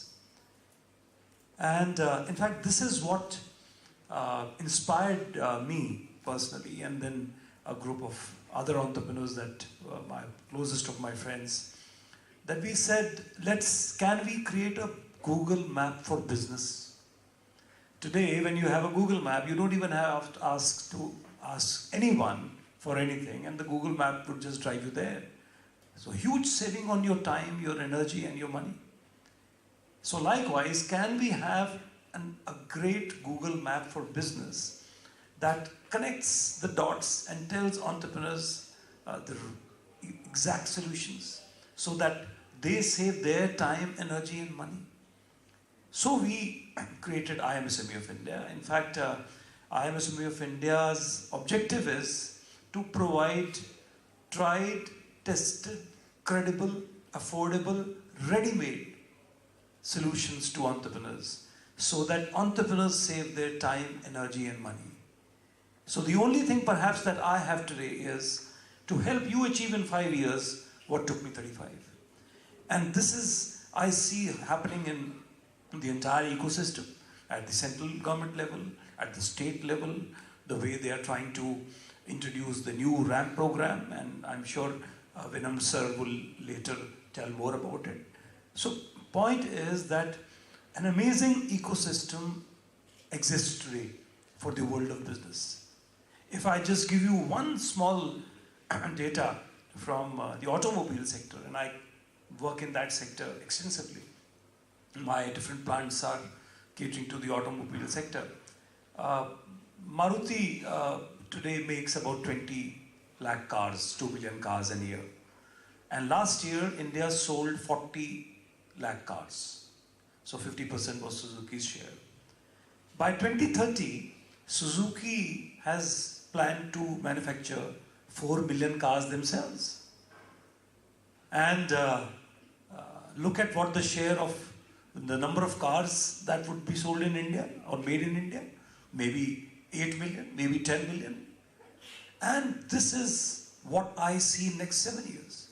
So which means whatever I have done in 35 years, I have to double that in 7 years. So this is an amazing time for all of us to be in business. It is time to invest in your core business. It is time to invest in stock markets. It's time to invest in gold or real estate, wherever, whichever is your core area. Point is, the only place where you lose money today is if it's lying in your savings bank account. So it is time to strategize your investments, time to invest in a future that was never brighter or never more hopeful. And only one thing that I would like to say is that often, in fact, I work in some committees and some areas where MSMEs and startups are put together. But there's a huge difference. A startup is actually an MSME that aims to become a corporate in no time. And so while everybody starts from the same MSME hub, startup world, of course, becomes corporate, initially itself often, because of the fundings and other investments that pour in. But to look by and large at the MSME sector, I'm extremely happy that an institution of your stature is focusing on the MSME management. And in further course of panel discussion, we'll discuss more. But this is time that we need you. And if postgraduates from IIMs, they enter the world of MSMEs with your knowledge and with your management experience and with your skills, we see India becoming a Viksit Bharat, not in 25 years, but perhaps much sooner than that. Thank you. So what a phenomenal opening statements coming from someone who has seen the entire landscape changing in front of his own eyes. And I think so what he clearly is telling us is that the intent is right, the strategies are in place, and I think so we are at the right time, at the right space to probably add on to the collective wisdom. So thank you so much, sir. Mr. Debajit comes from UNIDO and it does a lot of work in terms of supporting the entire ecosystem of MSMEs. So what's your, how do you envision the transformative pathways? Yeah, good afternoon. It's really a privilege and a pleasure to participate in today's this discussion and this conference. So as Dr. Datta has already said that I represent this organization called United Nations Industrial Development Organization. This is a premier international organization. You of course, all of you know that United Nations is a big organization under which there are different umbrella organizations, and UNIDO happens to take care of the industrial development. So that's just the connotations. And we have been working in India for more than 56 years now. And there is a long journey. And in doing that, we have been supporting all, whether it is large-scale industries or medium, small-scale industries. But at least in recent 10 years, our industrial portfolio, more than 60% of our portfolio focused on the MSMEs. Because already Mr. Mishra has told what is the importance of, everybody appreciates the importance of MSMEs. And many times it is a belief that large-scale industries, they have their own capability, resources to go forward. And MSMEs, because of their inherent dynamics and characteristics, they struggle on many folds. And UNIDO works like a bridge, like a catalyst. Like in the table itself, if you see this government stakeholders, the industries are there. So we work like a bridge between to understand the industry's aspirations, where they want to go, what is the problems. Because government may see from their side as in one lens, so we try to be a kind of third party who can see the aspirations from the industry perspective. And so when we talk about transformative pathways, I think I just want to build up the few thematic areas. Of course, we have the thematic divided already in the sessions, but the very important areas are, when we talk the industries, the MSMEs, one is there making them survive for the future, making them competitive to go ahead with in the kind of global market, and self-sustainable. And this sustainable word, what we mean, one is their existence to be assured, that is one. And the other angle is sustainable development, sustainable industrial development. That's where UNIDO more focuses. We, of course, want the MSMEs to be competitive, more productive, but at the same time, we want that MSMEs are careful about the environment also. Whatever they do, the operations, how they take care of the future generations. Because when we talk about sustainable development, it is to take care of the need of the future generations. If we do production like that, that is what we call as sustainable development. And that's why we focus on both the particles, one is the raising the productivity of the MSMEs and then taking care of the sustainable particle of the MSMEs. In doing that, when we talk about sustainable development of the MSMEs, there are two fronts again, one is the environment, one is the energy front. In a manufacturing industry, there is more than 20 million MSMEs are there in India, and they consume more than 120 tons of oil equivalent, which is quite huge. And that's an angle which I want to just give a kind of a highlight to the audiences, that a lot of our the manufacturing MSMEs who consumes energy, they are kind of threatened by the increasing energy demand. The global energy prices are rising, and how in that context the MSMEs would survive, that question also needs to be answered. Right? Because they are a lot of these MSMEs, because of their economic conditions, they rely on fossil fuels. Whether we can bring them to that clean technology part or the clean energy part, that is one of the area which we focus. And when we also deliberate on the upcoming listing also, so my focus would be on the sustainable development of the MSMEs. I think productive MSMEs, in doing that, UNIDO has the advantage of bringing the knowledge from outside India. UNIDO being working in 170 different countries, 75 different countries. So we have a repository of knowledge in all of these. When you talk about access to technologies, variety of technologies, access to different knowledge base on whether it is circular economy, digitization, a lot of these things.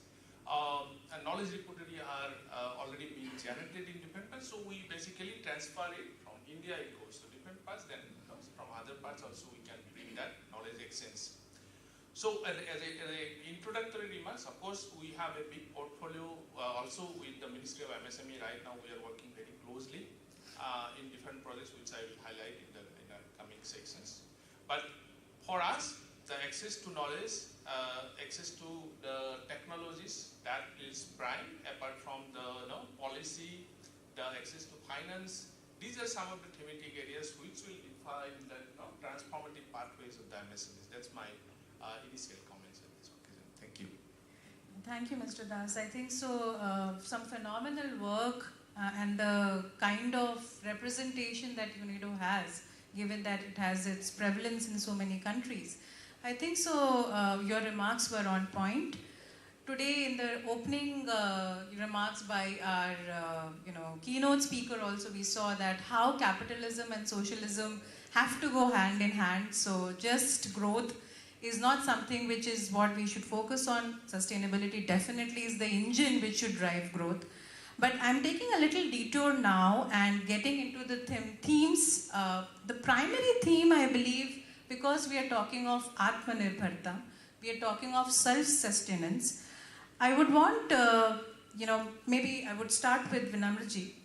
When we talk of innovation and technology adoption, we also see there is a lot that is there that we read mostly. As researchers, we get to know. But what is it that the government, what is the impetus of the government on this innovation and technology adoption? And if you could just throw light on that. Yes, to kind of break the monotony, let me do a bit of storytelling now. And this would kind of emphasize, underlines what the role of government, what government can actually do to kind of transform these systems within the government.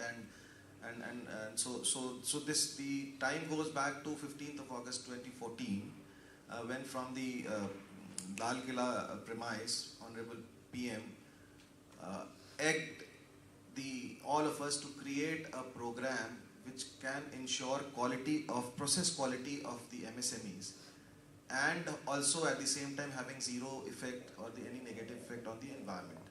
So this was in the year 2014. The Ministry of MSME obviously got in touch, got going, and we, along with the Quality Council of India, came up with the concept of zero defect and zero effect, where the MSMEs were taught, and through the journey of Z, they could learn as to how to improve the processes while having zero effect on the environment. And this was launched in the year 2018. So it is 2016 that he said, from the 15th August 2016, and the scheme was launched in 2018. And the scheme ran for about three and a half years. In 2021, by the time 2021 came, there were about 22,000 total registrations which had happened, and around 423 odd certifications which had happened. Clearly, it was not taking off. There was something wrong. The intent was good. You were kind of double checking and conforming a lot of parameters which were ensuring process quality. Obviously these parameters also kind of ensured that there is no, the effect on the environment is also taken care of. So a lot of green parameters were also there as part of the program. But why was it not working? 3 years, 3.5 years, and only 22,000 registration, when we are looking at a universe of 6.3 crore MSMEs, and so only 22,000 registration, only 400 odd certifications. So then we got going again and thought of revamping it. And by that time, QCI was headed by Adil Zainul Bhai, who was a Harvard MBA and a very premier social economist, and so he came up with it because he was heading QCI, and it was great interacting with him. That was the time when I joined the ministry, and we were given this target of revamping the scheme and doing something that can help the MSMEs in a way that the outcome is also ensured, and it is kind of takes off. So we did what we did, and now we speak. So we launched this program on on the 28th of April 2022. So it is now about 18 months. And just before the session, I was just checking the registration. So we have at the moment 2,08,000 registrations and 1,13,000 certifications. So just think that from 3 years, 423, we've come to 1,13,000. That shows that if the schemes and the policies are made in a manner when you can understand the perspective of the industry, understand the aspirations of your target beneficiaries, it is when these schemes make sense, and that is what the role of government is, to deep dive into understanding the pain points and then building bridges to kind of take that route. So in just 3-4 parameters that we made these schemes smarter. There were 50 parameters, and MSME, trying to conform 50 parameters, it was too cumbersome. We merged these parameters into 20 parameters. The entire journey was made very, very easy to kind of onboard. So we gave that joining reward, joining coupon kind of a thing. And the first bronze certification was very, very easy to get. But at the same time, a lot of incentives were kind of woven around it. So MSME saw the value of it, and then because of the intrinsic quality of the scheme as well as the additional benefit that were wrapped around it, it took off, and it is a success story. This is something that I at this moment, because we celebrated 1 lakh MSMEs getting registered only during this month on the 19th. So from 19th, today is what? On 9th. So today is 19th. So in 10 days, we are now 13,000 plus, over and above 1 lakh. So this is going to take the next trajectory, and it is really helping the MSMEs, I think.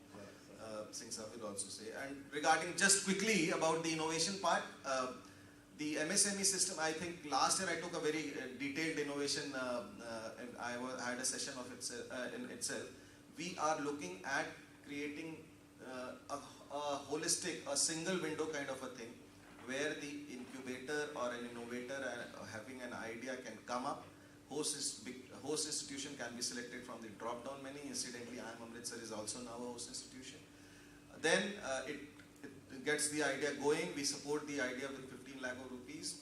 We also support the host institution with 1 crore of investment in machinery and plant and software and all. That basic idea is now developed for proof of concept.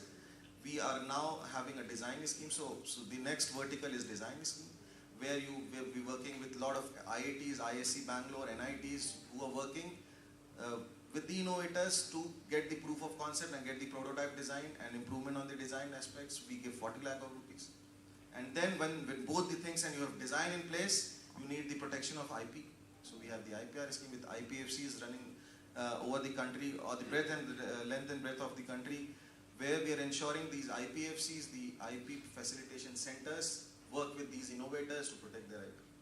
So this is the entire single window kind of a thing, and it has really it was again launched on 10th of March 2021, and it is really seeing great, because hackathons have been so super hit. We have got 3 hackathons as of now, and every successive hackathons we are flooded with deluge of ideas. So in the recent one, the hackathon 3, which was only for women, it was 18,888, 1888 ideas being submitted, and we've just done the evaluation part, and we are about to publish the results. So that ecosystem that we are trying to kind of also support. That's wonderful. I think so. That really requires a huge round of applause for the kind of work that they're doing, and it's very nice to see the dynamism that is being represented from the government side to really relook, reassess, rewire, so that the right kind of ecosystem is provided. That's phenomenal. Probably I would just ask Rajiv ji here to just chip in and probably tell us about some successful case studies or case stories that you have come across in your expansive work experience that you have, about some MSME which has done phenomenally well in terms of how they have utilized innovative schemes or innovation in general and adopted to the technology, And what exactly should MSMEs look for when they are, kind of trying to adopt both these things going together? Well, I'll only begin with the technology actually does not replace entrepreneurs. But entrepreneurs who use technology replace entrepreneurs who do not. So this clarity must be there. Often I've heard people talking about innovation, negatively as well, the social impact and others. But the point is, it has not stopped the world from growing or from people. It just requires a new set of skills, a new set of implementation and adaptation, and then scaling up. And everybody scales up faster. So I have seen every enterprise using technology. If you shifted from writing letters and sending cards to emails, you're using technology. If you're managing your enterprise, your business on WhatsApp, you're using technology. If you have a website, a portal, and where you're reaching out to your new masters, you're using technology. If you've put some of your products on e-commerce portals, whether buying or selling, you're using technology. If you are availing of bank discounts, bill discounting through trades, you're using technology. If you are supplying to the government now through the GEMS portal, you're using technology. So I still have to see an entrepreneur who is not using technology. As simple as that. And therefore, I believe that every entrepreneur who sees another day, another month, or another year in his entrepreneurial journey is only through the use of technology. And there are millions of such examples all around. I would say, in fact, I would first take up from where Dingman Center just left. This Z itself is a huge victory, is a huge example for all of us. In fact, I was, from the MSME sector, I was part of the committee that was making these norms for Z, etc. And I was often, running against, the wall, and a typical wall, because in that committee, we, for example, also had the chairman of the CPCB, Pollution Control Board. And so where he would say that for Z, pollution CTO is must. And where I would say that if I already have a pollution CTO, why do I need Z? Point is, can we reach out to entrepreneurs who do not have a CTO or an ISO certification, but yet they are taking care of the environment, they're not disposing of things in an incorrect way, and maybe because of some building plan not approved or some non-conforming areas, they are restricted and they cannot, you have not yet granted them a CTO. So my point is that the way this government is extremely sensitive and responsive. And the way now that actually this transformation came because you removed these 2-3 typical things from the compliances. Because Z in itself says that I may be short of a few compliance papers, but I take care of my quality and my environment. And that is very, very important. In terms of live examples, one of our members, if you Google a company called EKI Energy Services Limited and Manish Dabkara, one of our members in Indore, a micro enterprise. When I met him, I first met him in 2010. He's from IIT, and he talked to me something about doing in the carbon credits. Honestly, I had no clue about carbon credit. He was speaking, I was just looking at him, and I was trying to understand where he wants to take me to. And I, as the chairman of IMSME of India, did not have much to offer to him. But then, yes, that's what the world of entrepreneurs is. With a new idea, he started working in the directions of carbon credits. During the COVID days, a lot of us started reconnecting with each other through Zooms and video conferences. And in one of those video conferences, I told him that now that you're doing so well, and he had a small turnover of about 100 crore something, and I said, why don't we connect you to the SME IPO world? And he took my call, and we prepared him in 1 year. In 21, we brought out his IPO. Friends, he launched his 10 rupees shares at 102 rupees. In 1 year, in fact 9 months, by January 23, the share touched 12,500 as unicorn. And thereafter he came out with, a lot of more split shares and rights issues and others, and is now one of the world's largest enterprises for carbon credits and energy services and so many other things. This is how the use of right technology, right sales, right platform. I'll give you another example. For example, Clear says, or Bisleri says that they sell water, mineral water. Now there's a new law, and the law says you are not only selling water, you are also throwing this plastic bottle in the market. So now you have to file a return. How much plastic did you use for packaging that you threw in the market? And now the producer is responsible to collect as much plastic back and recycle. Now imagine a company making these bottles. They make crores of these bottles, distribute all over India. What would they do? How would they collect plastic, bring back to wherever their plant is? So here comes an opportunity. Another entrepreneur, let's say in my city only, in Faridabad, he set up a plastic recycling unit. We guided him. He has set up India's one of the largest facilities of plastic recycling. And he's collecting plastic scrap from all around, recycling it. And from the pollution board, he gets a certificate that he's processed, let's say, 10,000 tons of plastics this year. Now he sells this 10,000 rupees worth of certificate to Bisleri or to Claire. So this is how today, and how do you connect? You connect through portals. Now this new law is called EPR, employers, extended producers responsibility.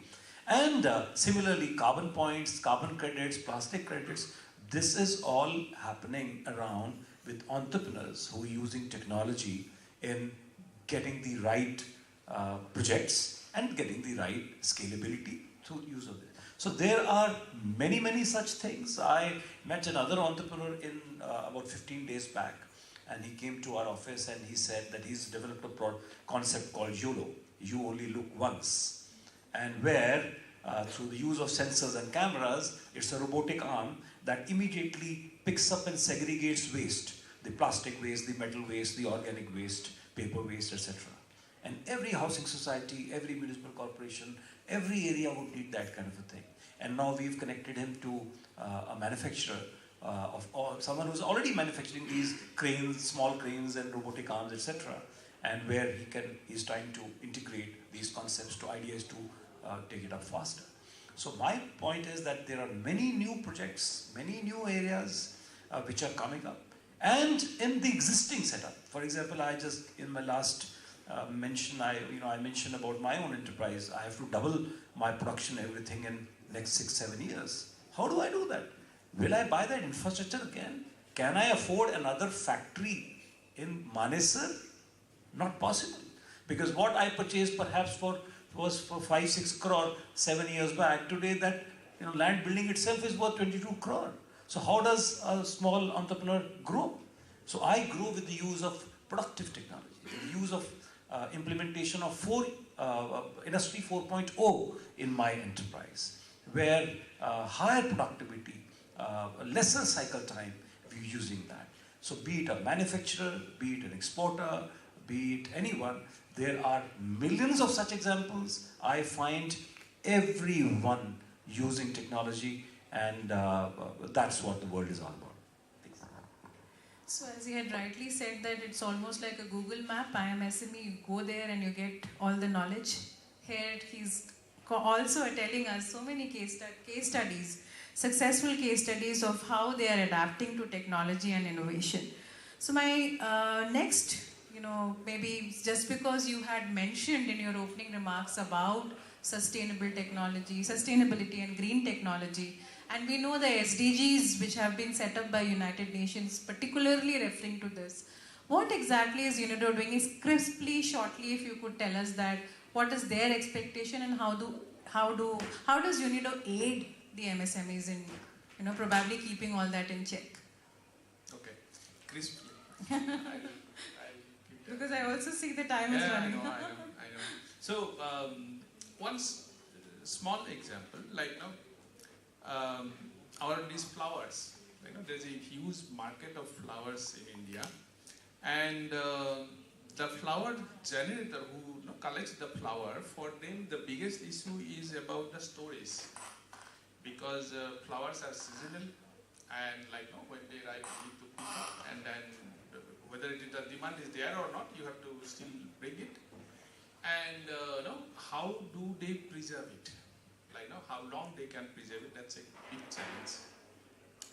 So, UNIDO also works on the innovations programs. Now, by innovations, we basically don't only talk about the technology per se. Normally, when we talk about innovations, immediately the technology thing comes in mind. Innovations could be anything, in the sense the whole value chain of the productions. You can have innovative idea, how you engage the technology also, how you integrate the technology also could be unique. Technology per se itself is innovative, then how you use it, that will be innovative also. So there's a long journey. When you say that, you just briefly tell, but then these journeys have been for last maybe 20 years.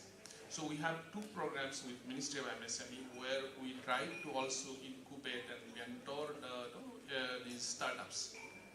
And in doing that, we bring funds from outside, UNIDO being an international agency, there are funders who fund these programs. And we mentor through the mentoring process, incubation. This is from 2013 to 17, there was one project which is known as Global Clean Tech Innovations Program. So in that, we have almost nurtured around 750 ideas, different ideas.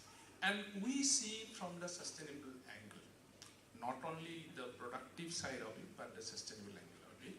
Now, in this case, there was in Tamil Nadu, there is a jasmine flower collector who was struggling a lot because of this, the temporariness, they cannot store it. So one of the innovators, they do modular kind of storage system, which one is solar based, that is one, but there is another one which basically don't keep ice in the box. It keeps different other alternate material which is environmental friendly, and it can keep the cool, it absorbs the moisture and the temperature. And that innovation was rewarded in the 2017 the Global Clean Tech in the USA. So you see the usefulness of it. Then it was not only confined to the flowers, it was also used for vegetables also. In places where there is no access to transportation, they can keep it in the storage and they can utilize it for the production purposes. So there are n numbers. So 75 different innovative idea was in that program, was the kind of tasted and mentored, and they were given market access both to the donors. So we tried to connect to the domestic market, to the international market. All these processes was done. There is another project which was after 2017. There is facility for low carbon technology. This is also on waste heat recovery, the space heating technologies. So I just don't want to go into the details of the technologies per se, but then India, because our volume of MSMEs are huge and the ecosystem is so huge, the kind of work what we do, again, at times it remains in pockets. Mr. Saab is saying that we are trying to promote as much as possible, but there has been a lot of innovations being promoted, nurses. The problem is one that it is not restored in one place. The MSMEs don't get one point, this thing like he said, one platform where I can directly go and access it. That doesn't happen. Many times, of course, the startup themselves will refuse to participate in this process just for their business secret. Right? But then, how it can outreach to the maximum number of entrepreneurs, that is a big question which needs to be, and that only can ensure this, whatever we are talking about, transformative pathways. Absolutely, I think so. That almost sets us a different flavor of discussion, and probably that question can start with Mr. Singh. So, Mr. Das clearly said that the global competitiveness is something that definitely is something that as an MSME one has to think about. There are n number of myriad challenges that they are facing. So, from the Punjab perspective, can you just throw some light on some of the nuanced strategies that the Punjab government has, keeping things in mind as to how can they go global? If there are some schemes, some promotional activities that are being done. And also, since we were talking of technology, anything in technology perspective, technology adoption perspective, particularly the schemes perspective, which would be good for the MSMEs to know what exactly Punjab government is doing, and if you can throw some light from that angle.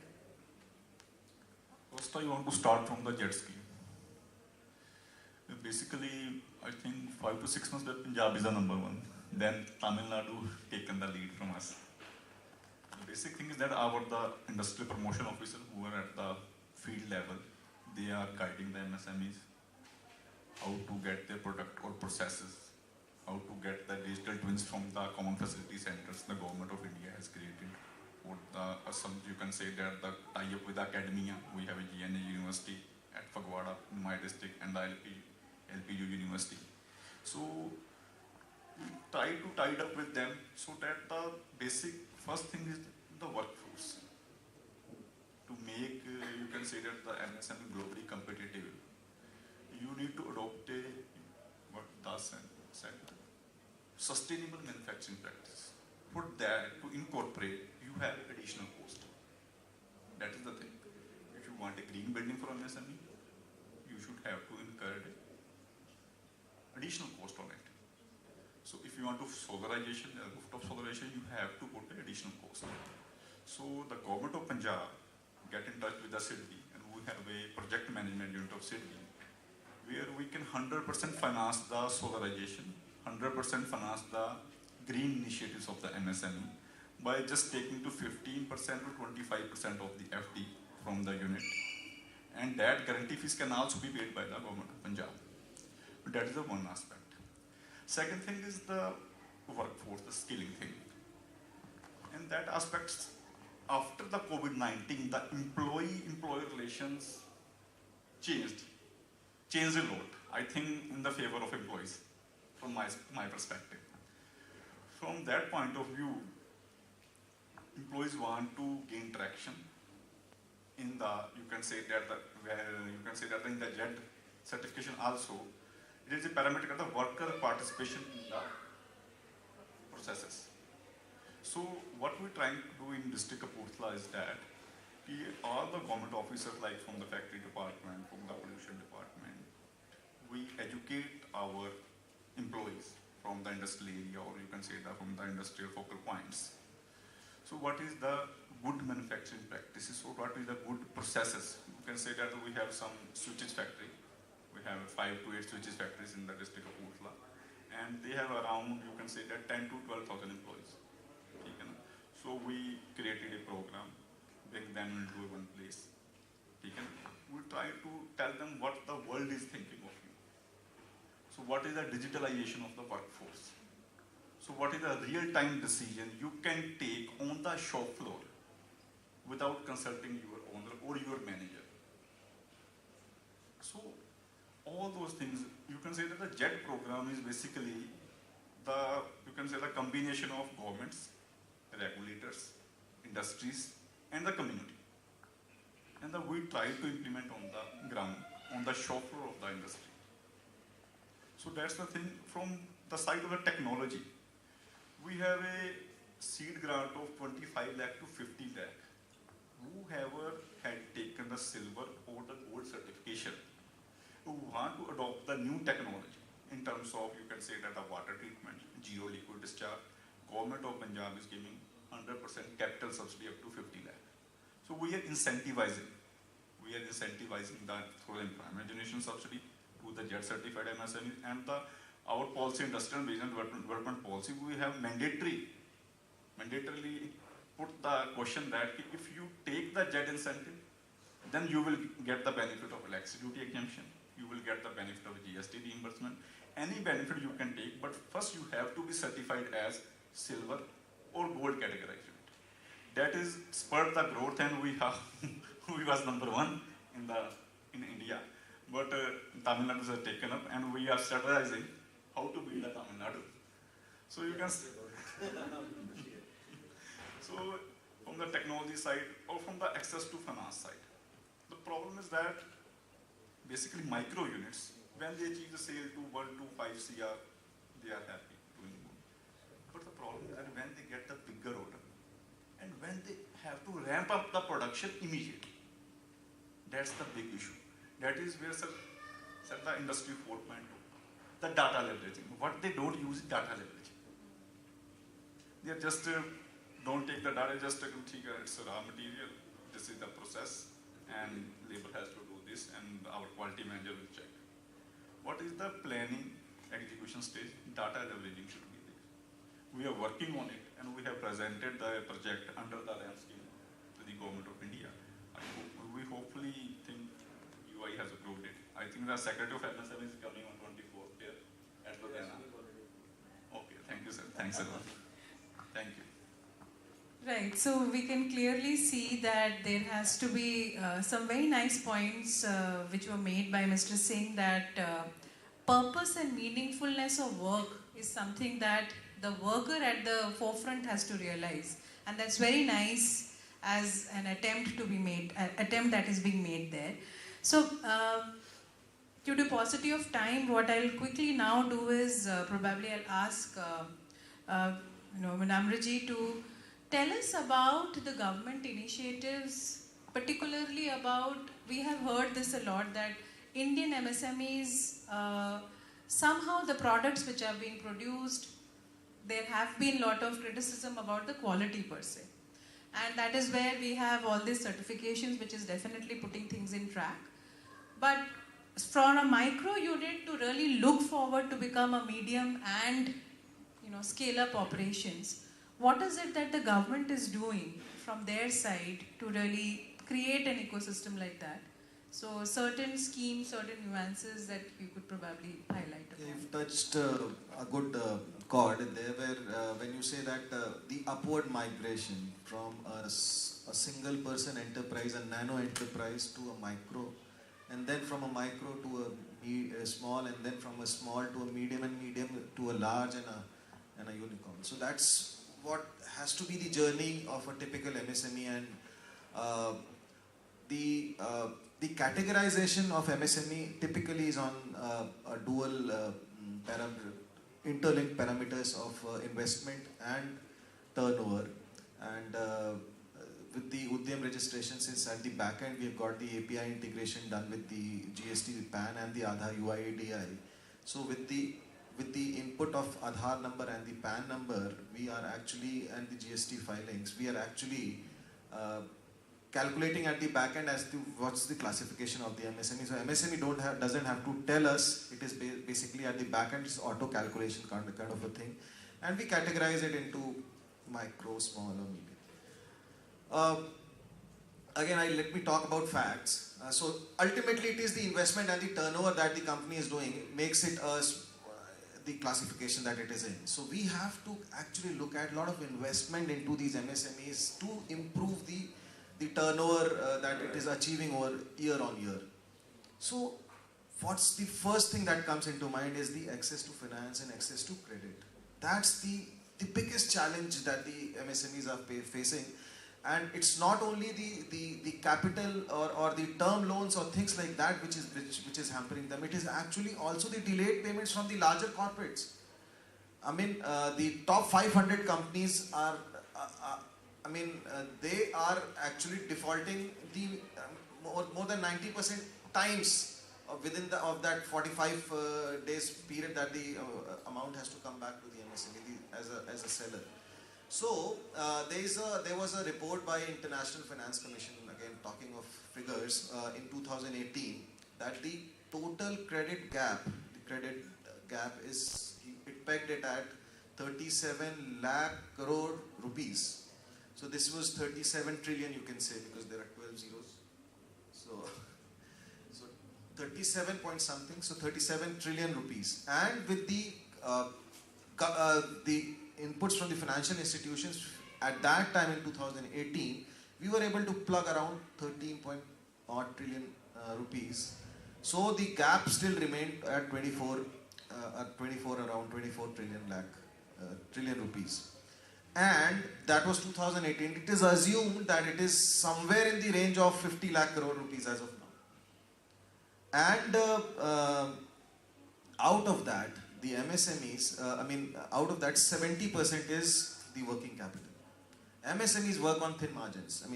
MSMEs sell a product, it has to get the money back, so that then that works as a working capital, and then kind of manufactures the next thing, or the service, or similar such thing.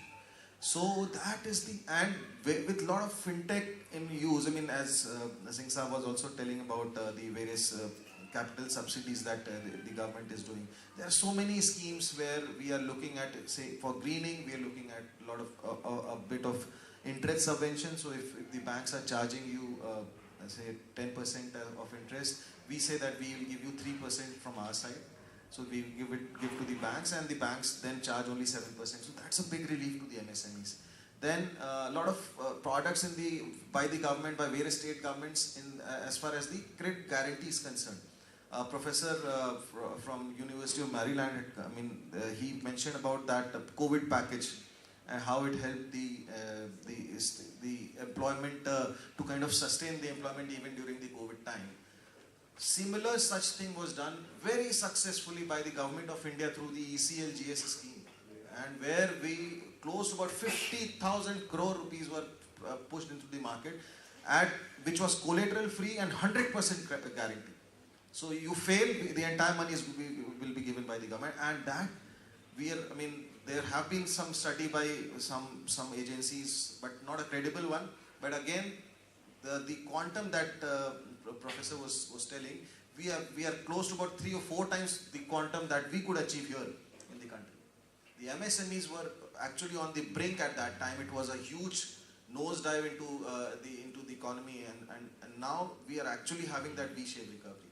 So access to finance, and just a bit on the marketing side, because I kind of developed a theory. I was in Meghalaya only about I'm going again. Last month I was in Meghalaya. So there was this beautiful sculpture which was made, or artifact which was made out of bamboo. And when we think of Meghalaya, you usually think about Shillong and all. So it was a remote location as a East Garo district. So I was there, and it was a beautiful artifact. So I was pretty thrilled, and I bought it for about 150 rupees. Sorry, 200 around.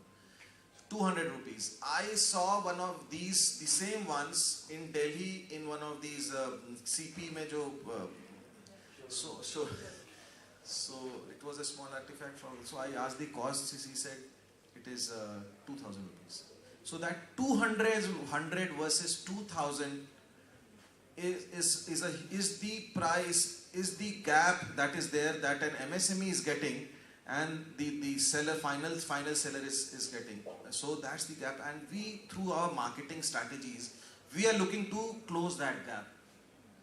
As close to 2,000 an MSME can get is what the marketing should be from the ministry side, or when we are new policy.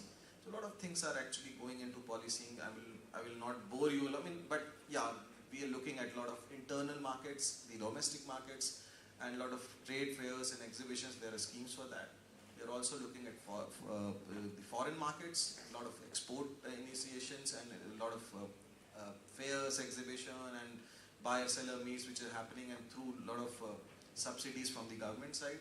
So that is pretty much there, and through our RAM program, which is the World Bank aided 6,000 crore rupees program, all these states actually have come up with a lot of marketing strategies of their own. So we are really thrilled to have, from the Punjab side only, there was this that Mahila Hut and kiosk being developed at every bus station. At every bus station. So this is what so the visibility is going to come, and the visibility is going to translate into improved market for these MSMEs. So that's what it is.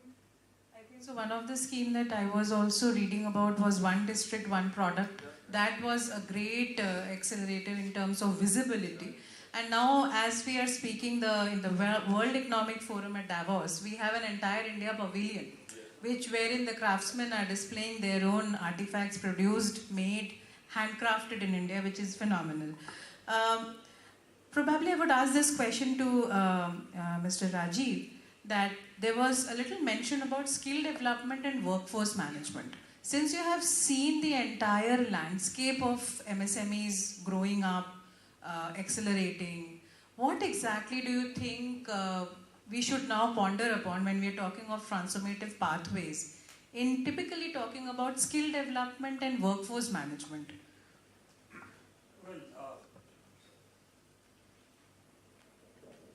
Well, this is an extremely important thing. Today, I am required skills to run my business, skills which were never taught to me in my college and school days. So likewise, the technology is moving so fast that by the time even an engineer today comes out of the college, and the technology would require another level of skills. So today's business arena demands skills which are actually not taught to the entrepreneurs in the schools and colleges. And therefore, the real adaptation, real understanding of the technology and their usage is very important. I'll give you one example, the electric vehicle explosion now. In a typical IC engine, there are 2,000 moving parts. In an electric car, there are 18 moving parts. So you don't require a fuel tank, an oil pump, and an engine, and so many other parts that are there. Imagine now that 1,992 component manufacturing units have to close down because EVs are coming up. And then, because entrepreneurs are looking at new business opportunities, so let us say I am now focusing on EVs and other changing technologies, my skill, my workforce requires that as well. And therefore it is extremely important to bring in right skills. And I believe as an entrepreneur that the best way to do is to hire people smarter than you are. And I adopt that strategy. I mean, in my times, I never saw a computer or a Facebook or a Tinder app in my times. Imagine how boring my life was. And it is today's world where my children are far more adapted to technology than I am. So I believe that this new change, the very, very fast change that is happening, and therefore I recently wrote a program at IIM Amritsar of India. We identified that is there a guaranteed way of success? I mean, can someone say that what is success? Is it science or an art? Because if success comes from art, then it is not meant for me. I am not an artist. I supply 10,000 pieces to, let's say, Hero Honda, and one component fails there. I am paid only for 9,999. And in fact, I am heavily penalized for one if it creates a problem in the field for the market recall. So for me, doing business is not art. But then if doing business is science, then every time 2 plus 2 should be 4. Why is it that one business succeeds and the other does not? So what is it? Science or an art? Can we make the business as sure as going to a gym regularly, eating protein, and then ensuring that your muscle now has to build because it is pure science? So we poured in hundreds and thousands of hours and the entrepreneurs together, and we wrote a program. It is called GAPS, Growth Accelerator Program for Small Businesses. It is, you can say, lifetime experience of hundreds of entrepreneurs of IIM Amritsar of India, and we wrote this program. It's a 10-step program, and it says Focus on these 10 things and your growth is guaranteed. And one such important thing there is skill and technology as well. And therefore, I believe that we need you, we need IIMs and the IITs and the other premium institutions to understand the world of MSME sector. Come to us with your talent, come to us with your technology.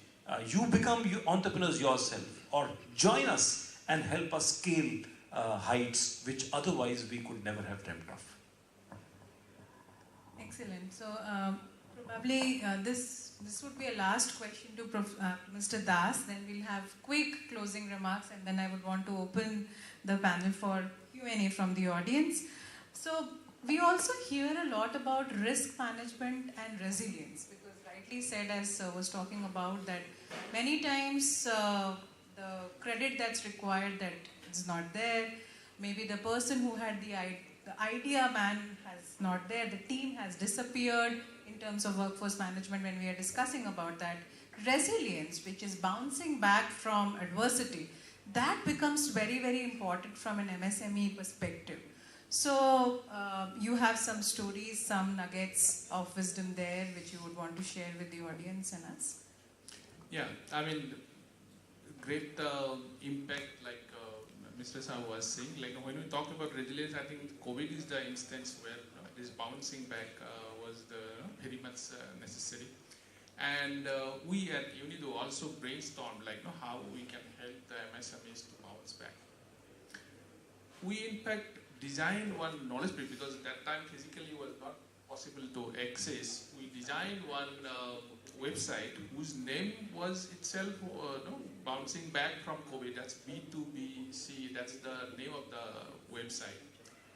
And we tried to give them enough kind of antidotes, in terms of knowledge repository.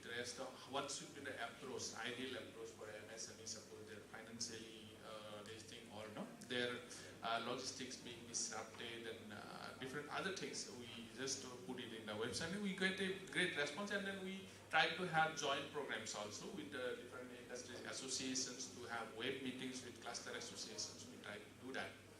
Now, 2-3 things which I want to highlight, like these, when we were discussing the previous session itself, the innovativeness, like the skilled manpower, this the training and capacity building is a very strong requirement. Now, we see a huge gap in that, in the imparting the training process itself.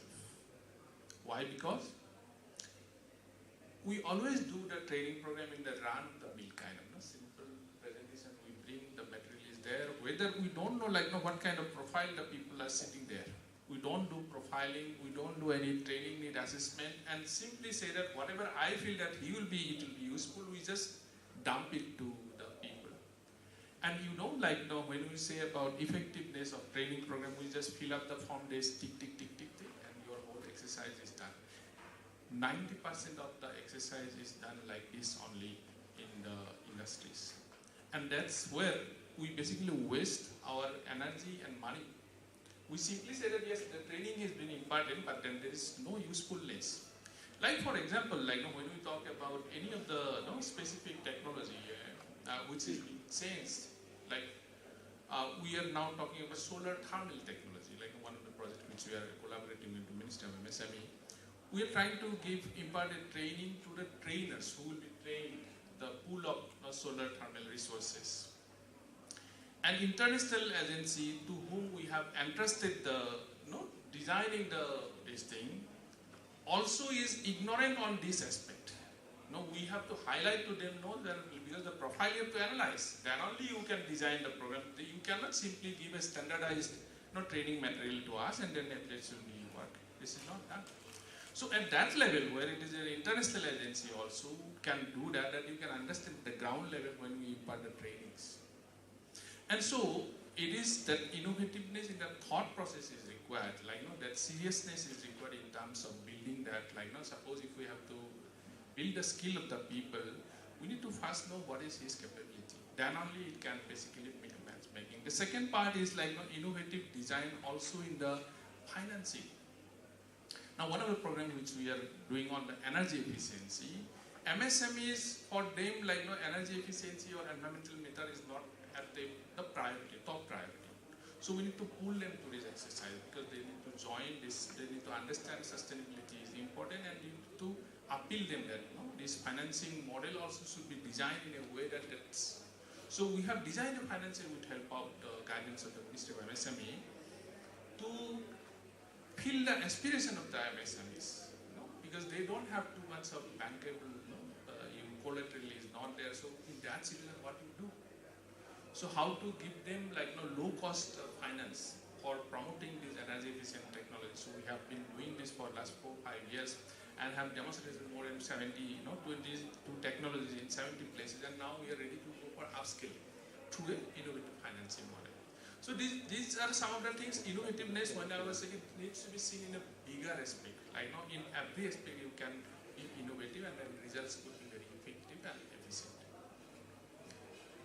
So that brings us to almost closing up of what exactly we were to discuss. For the quick wrap up, I think so we touched upon various themes, but maybe I would just summarize at the end. But I'd request each one of you to give your succinct closing remarks, which can probably act as an impetus or a thought, which we can probably deliberate upon in the today and the next 2 days of conference, and which also paves the path ahead for the future. Yeah, so I think closing remark, I would keep it very small.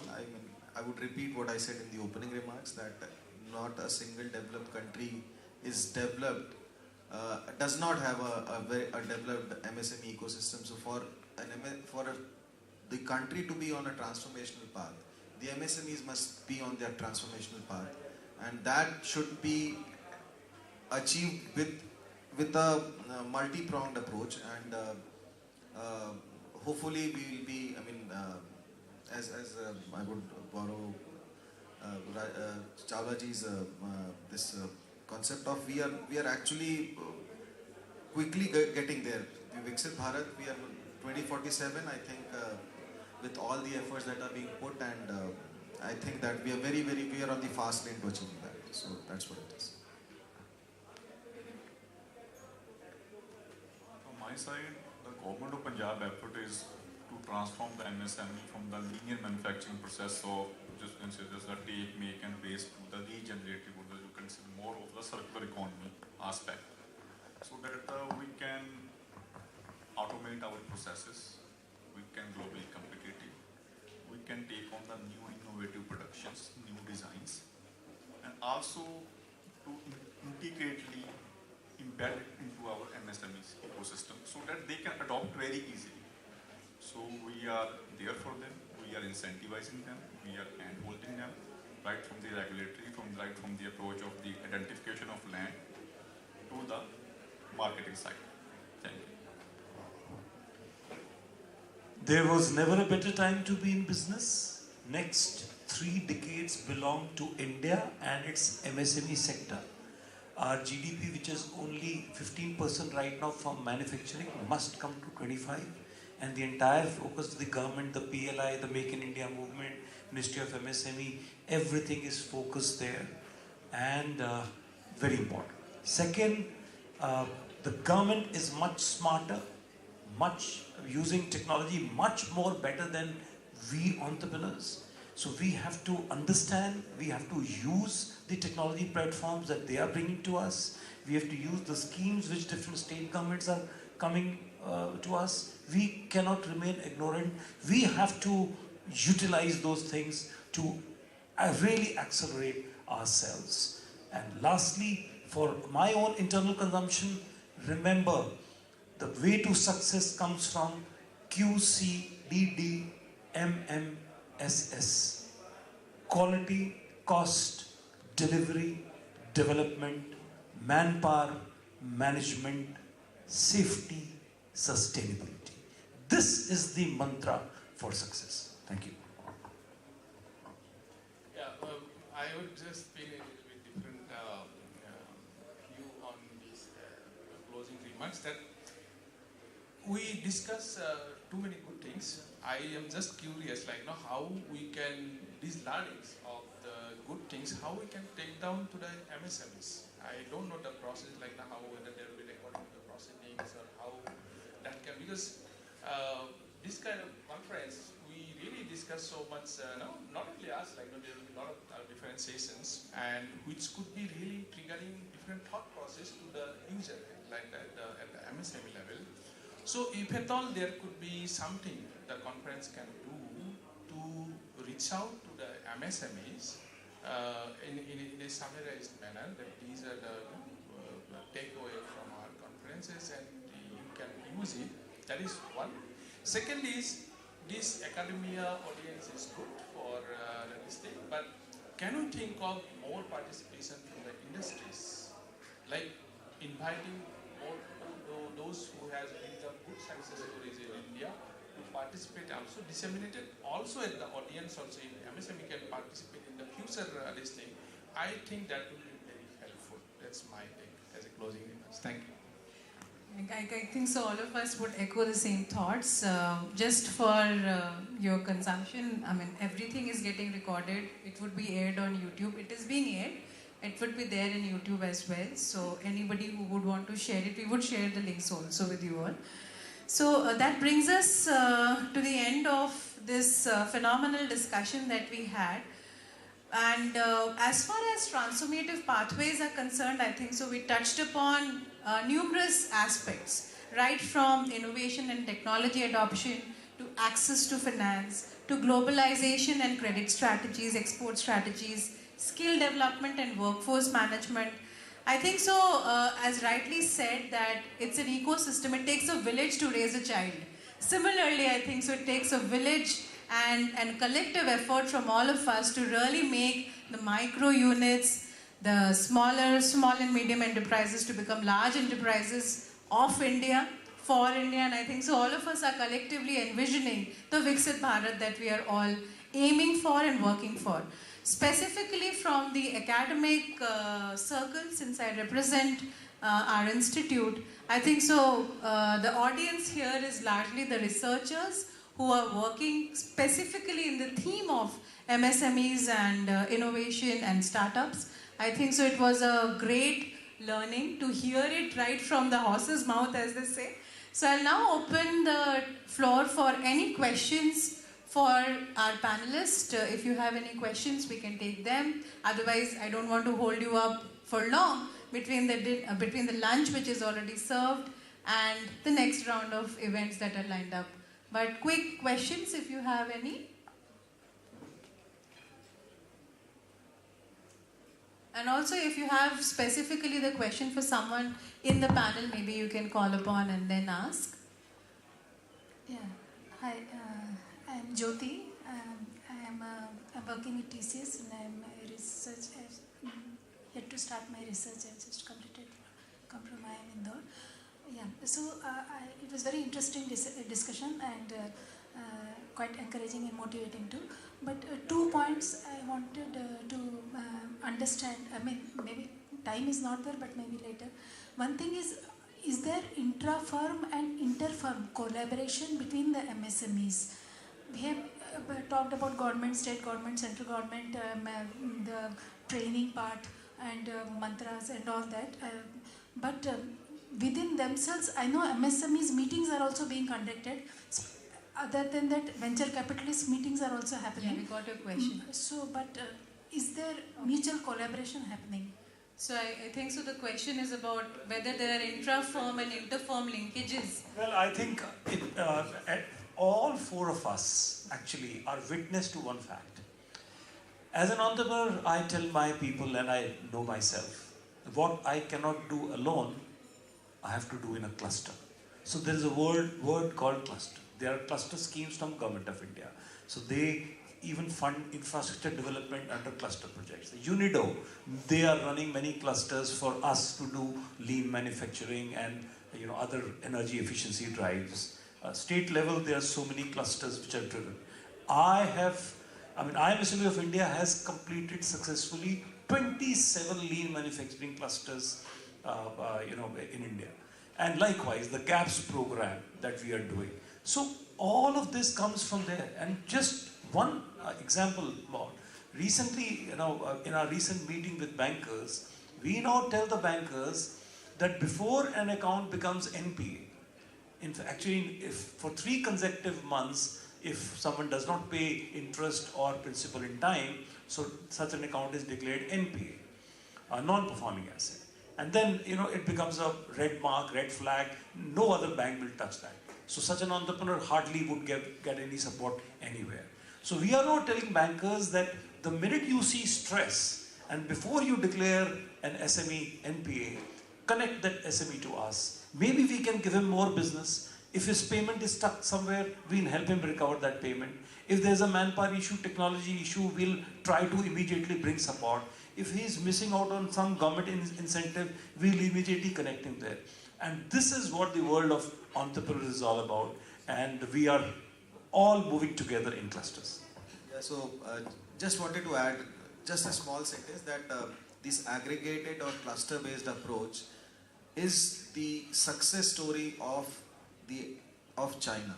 In the manufacturing sector, when you think of having any interventions in an aggregated manner into a cluster, it is all so much easier, whether it is energy, whether it is common facilitation centers, whether you are trying to create a plug and play facility, it is so much easier to do it on a cluster based approach. And when in a contiguous area similar MSMEs are based, then almost it is like that pain of one MSME is kind of shared by the other because of the RESCO and ESCO model, so that there is a buffer there in between. And this RESCO-ESCO model is the base of the manufacturing success story of China, so which we are trying to replicate. So I think so. I'm getting a signal there that I have to take a hard stop now. I would request my esteemed panelists to be around, and if any of you have some questions, you can maybe connect it over the lunch. I just wanted to ask a very simple question. It will just take a minute. Sir has just told us about the mantra that we should believe in quality, delivery, service and all that, and rightly said that we should do it. But I just wanted to ask that the theoretical aspect and the real world is totally different. So do you think that this mantra in the real sense exists in MSMEs? Do they really follow this thing? And when we think of government support, policies, schemes and all that, do you think that this can be done? Okay. There is an immutable law in business. No, I'll just summarize in one line. I'll just give you in one line. There is an immutable law in business that words are words, explanations are explanations, promises are promises, certifications are certifications, but performance is reality. So if you see India manufacturing 40 lakh cars and selling 40 lakh cars, if you see India going to 1 crore cars in next 7 years, it is because smallest of component there is at least made by some MSME somewhere. So they are delivering quality, cost, timely delivery, sustainability, safety. These are all basics. So once upon a time, in fact, we only used to say QCD, quality, cost, delivery. So whenever we would do that, that meets with our business targets. Today, we added QCD, DD, MM, SS because we have to develop new models very fast. So my development also has to be fast. I have to be compliant in terms of safety and sustainability, and of course manpower and management. So it is a reality, stark reality. Growth cannot happen without performance. Thank you so much for, and rightly said, you have a question? Oh, so I cannot deny him because he's one of our lead professors here. Yeah, I think it's a very excellent talk, and the question I'm about to ask is, touched upon by all of you. I thought this should be put when all of you are together here. It's a very real problem which both as teacher and as a researcher I face, especially coming from Telangana, working in Punjab. My question broadly would be, how important is the vernacular discourse in academia and industry interaction? And I feel like it's very important because my office is above an MSME and I'm surrounded by around 30 MSMEs, but I could never have a meaningful conversation with the entrepreneurs who are walking right in front of me. right? So, and it's going to be a phenomenon which is going to become more and more common in India because the knowledge is in English and we are working in a different state, right? So, any steps government is taking in this direction? So that's a very valid question. In fact, when you're talking of MSMEs, they are these, the smaller businesses and smaller units. And most of them are actually, they are so much vernacularity about them. And obviously, for the government scheme to be proliferated and disseminated in a better manner, there have been now, like for example, one of the very big schemes which has been just launched, the PM Vishwakarma scheme. So it has really taken up the enormous proportions in terms of the interest that it has generated amongst the Vishwakarmas of the country. We were aiming about 30 lakh Vishwakarmas to be supported over a period of 5 years. And here we are where it's only about 4.5 months into its launch and the registrations are 70 lakhs already. And the vernacularity was a great asset as far as this was concerned because a lot of proliferation or awareness was created through the vernacular languages. And the second point is, in the Lean program, we are now thinking of having the master classes. The initial basic certification of the Lean program is basically understanding the Lean concepts. So that is done obviously because English is a very, very, so to say, technically professional language. We can really speak things which in a very easy manner, so to say, but we are now thinking of having at least 15 languages as the captions or the subtitles for it to be actually better assimilated by the MSME. So that is and vernacularity does play a very important role in at least the government schemes being proliferated. So that's a very valid and very good point.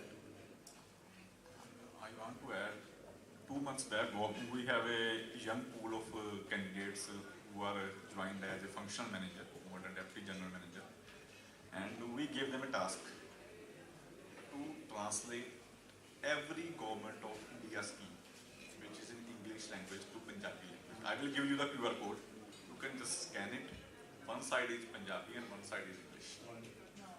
I will give you the QR code.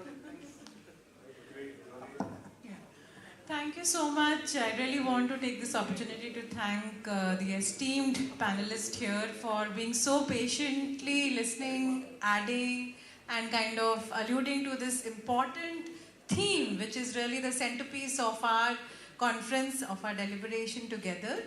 I'll request Simon to do the... Thank you, ma'am. Thank you all the esteemed panel moderators. To honor and appreciate our esteemed panel members, we have a tradition of presenting mementos as tokens of gratitude and respect. I would request Professor Vartika to present mementos to our esteemed panel members.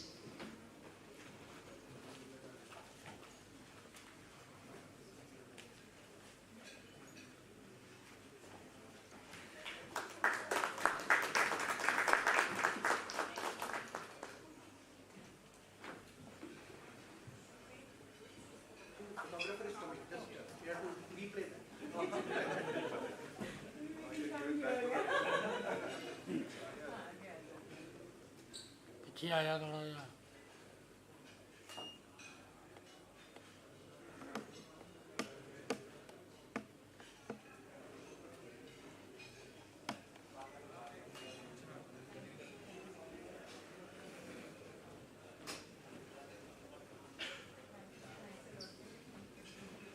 Hello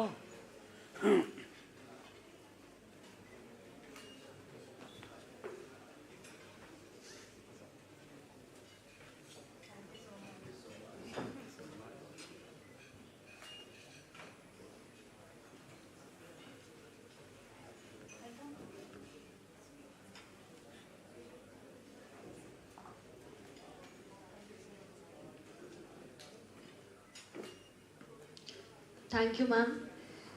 These mementos are not just tokens but symbols of our sincere gratitude for the wisdom, knowledge, and expertise that you all bring to us.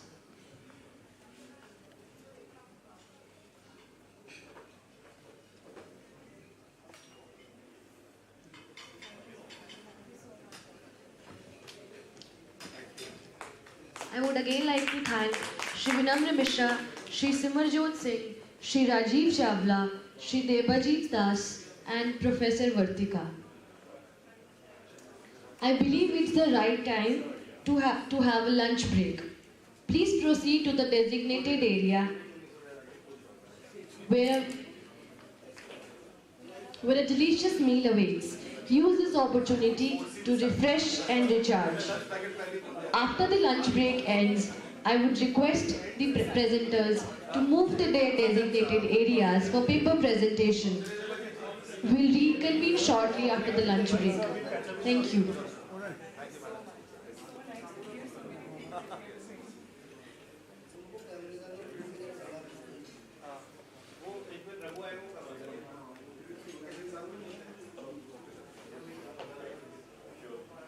यार भैया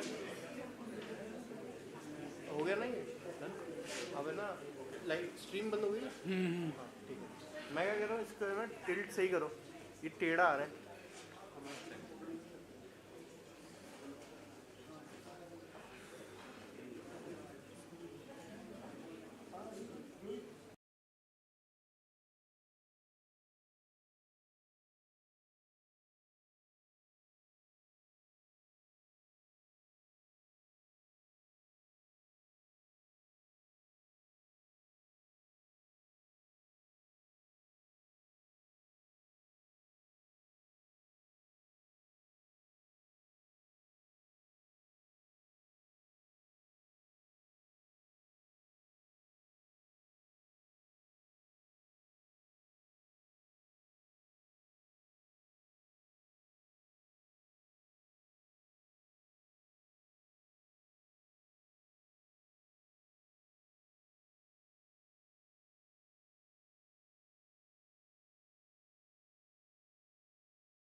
Welcome back everyone. I hope you all are having a good time at the conference.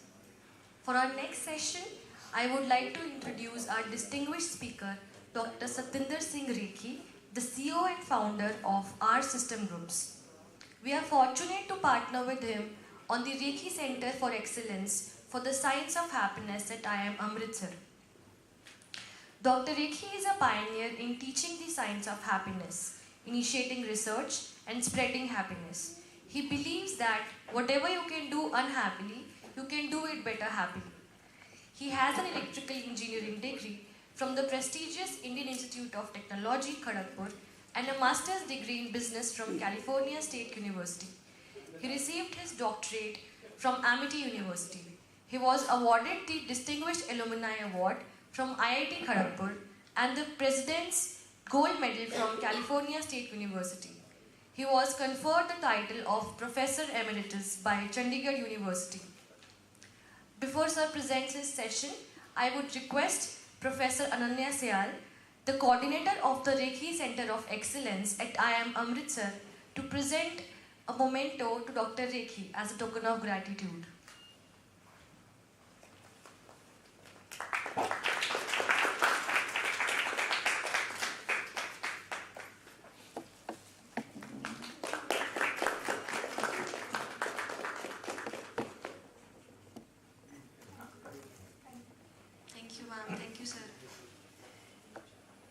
I would request Dr. Rekhi to kindly come and present your session. Please, sir. Thank you very much. Thank you very much for saying such nice things. Good evening.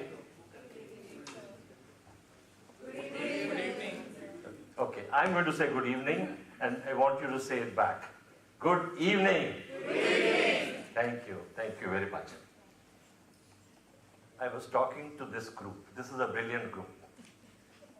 And Anaga said that she finds the topic very interesting, exciting. Why do you find it exciting? Is there a microphone? Yeah. Yeah, to Anaga. Actually, I found this subject very interesting because a reality really depends upon our perception. So I really wanted to, understand what it is. I was really excited about this topic. Thank you, Anaga. Thank you very much. So when you Professor, will you try to raise his hand? Yes. Why I find it brain. Yes, yes, yes, yes. Please. Thank you. Do you feel that we have a monkey brain? Yes, very much. Very much. Why? Hey, give a microphone. He's saying good things. See, the problem is I came from the industry to academics, and first 1 year I really used to find it very difficult to come to one same position, right? Because there were 10 thoughts coming into your mind, and though it seemed to have narrowed down, right? Now I can concentrate on one task for a longer period of time. But yes, there are tens of things going on around, so, and it's a daily practice. I thought I used to write, I'll write 100 words every day, but it never happened. 5 days I'll write it, then this monkey mind will take me that you have written 5 days, it is enough, now you use something else. I want to walk every day, I can't do it. Procrastination is still a problem because there 20 years back also, now I also procrastinate. I don't know, I can rally like this, 10 different things, so it's a symptom of that only. So, and we are watchers of monkeys, so it is still not leading us. Thank you, Viveki. Thank you very much. Thank you very much. So what you said is our mind, our brain is restless. It goes from one thought to another thought to another thought. From one feeling to another feeling to another feeling. From one stressful situation to another stressful situation, which it creates, to another stressful situation, and it keeps us occupied. But the question that I'm asking is, are you aware that this monkey brain, as Vivek is talking about, is running your life? Are you running your life or this monkey brain? What do you think? Are you running your life or the monkey brain? Sachin, monkey brain is running your life and you're aware of that. Wonderful. Hello, how are you? So that is what we are going to talk about. The awareness which Sachin has about the monkey brain running your life, I'm going to make you more aware of that. And in the science of happiness, all we do is make you aware. Awareness is your coach, awareness is your enlightenment, awareness is your insight. That's what we do. So this, okay, just a little bit more. When you think of monkeys, what comes to your mind? They're jumping around. They're jumping around, we said restlessness. Curious, yes. Mischievous, yes. There's a word which we use, chanchal. They're chanchal. Sometimes you can get friendly with the monkey brain, and sometimes you have to be careful with it because it can attack you. If you have lived in a neighborhood where there are monkeys, they will tell you, don't engage with them, they can attack you. So today we'll be talking about some brain basics and awareness, some little bit of that. There's a voice in your head. You're talking to it all the time. Why do you talk to that voice? Who is that voice? Is it you? If it's you, why do you talk to it? We'll talk about it. To be happy, you have to be emotionally fit. Emotional intelligence, emotionally fit, emotional bridge, all of that is important. What does emotional fitness mean to you? Money. What is it? Very good. You're able to manage your emotions, regulate your emotions. You're aware of your emotions. First step, you have to be aware of your emotions. If you're not aware of your emotions, you can't do anything. Then, if you're not aware, the emotions take you on over. The emotions run your life. If you're aware, then you probably can do something. So we'll talk about emotional fitness, and I'll give you some examples from day-to-day living as to how emotional fitness is needed, how the rational brain and the emotional brain interact with each other and conflict with each other, and which has more power, rational or emotional? Which do you think has more power, emotional brain or the rational brain? Emotional brain. Rational brain or emotional brain? Emotional brain. Anybody for rational brain? Because of personality, basically. Personality, okay. So we'll talk about it. Then finally I'll tell you a story of an eagle who found her true self. There's been a lot of research by neuroscientists on the brain. They know more about the brain. It's a mysterious thing. It has so many neurons and trillions of connections. And it is probably the most complex thing on this universe. But they've also said that it's an idiot brain. Why is it an idiot brain? Because we have progressed. The brain is still living in caves and forests. The brain is still thinking it is there. And it creates the fight, flight, freeze response, the stress response, the fear response on emotional problems today when there are no physical dangers. That's a design flaw. That's a design flaw. And some neuroscientists have called it a monkey brain. Now we have an idiot brain and a monkey brain, and the monkey brain is stronger than you. So one thing is clear, you and the brain are two separate entities. You have a brain, there's a brain, and many times the brain has you. So they're two separate entities, but you, and it's a complicated thing, but it's stronger than you. We have to manage this monkey brain, idiot brain, which is stronger than us. And I remember I said the monkey brain can attack your body. It can do things, it can heal you, it can attack you. So I'm going to start with a story. In the United States, there are voodoo doctors. And I'm going to show you the power of the monkey brain through this story. Voodoo doctors do black magic. They talk to spirits. Probably they're fake, but many people believe they have power. Sometimes for healing purposes, they go to these voodoo doctors. We call these voodoo doctors Tantric Baba. You know what a Tantric Baba is? Everybody knows what a Tantric Baba is. So one day, you're resting in your house, a weekend, relaxing, a Tantric Baba appears. Very scary.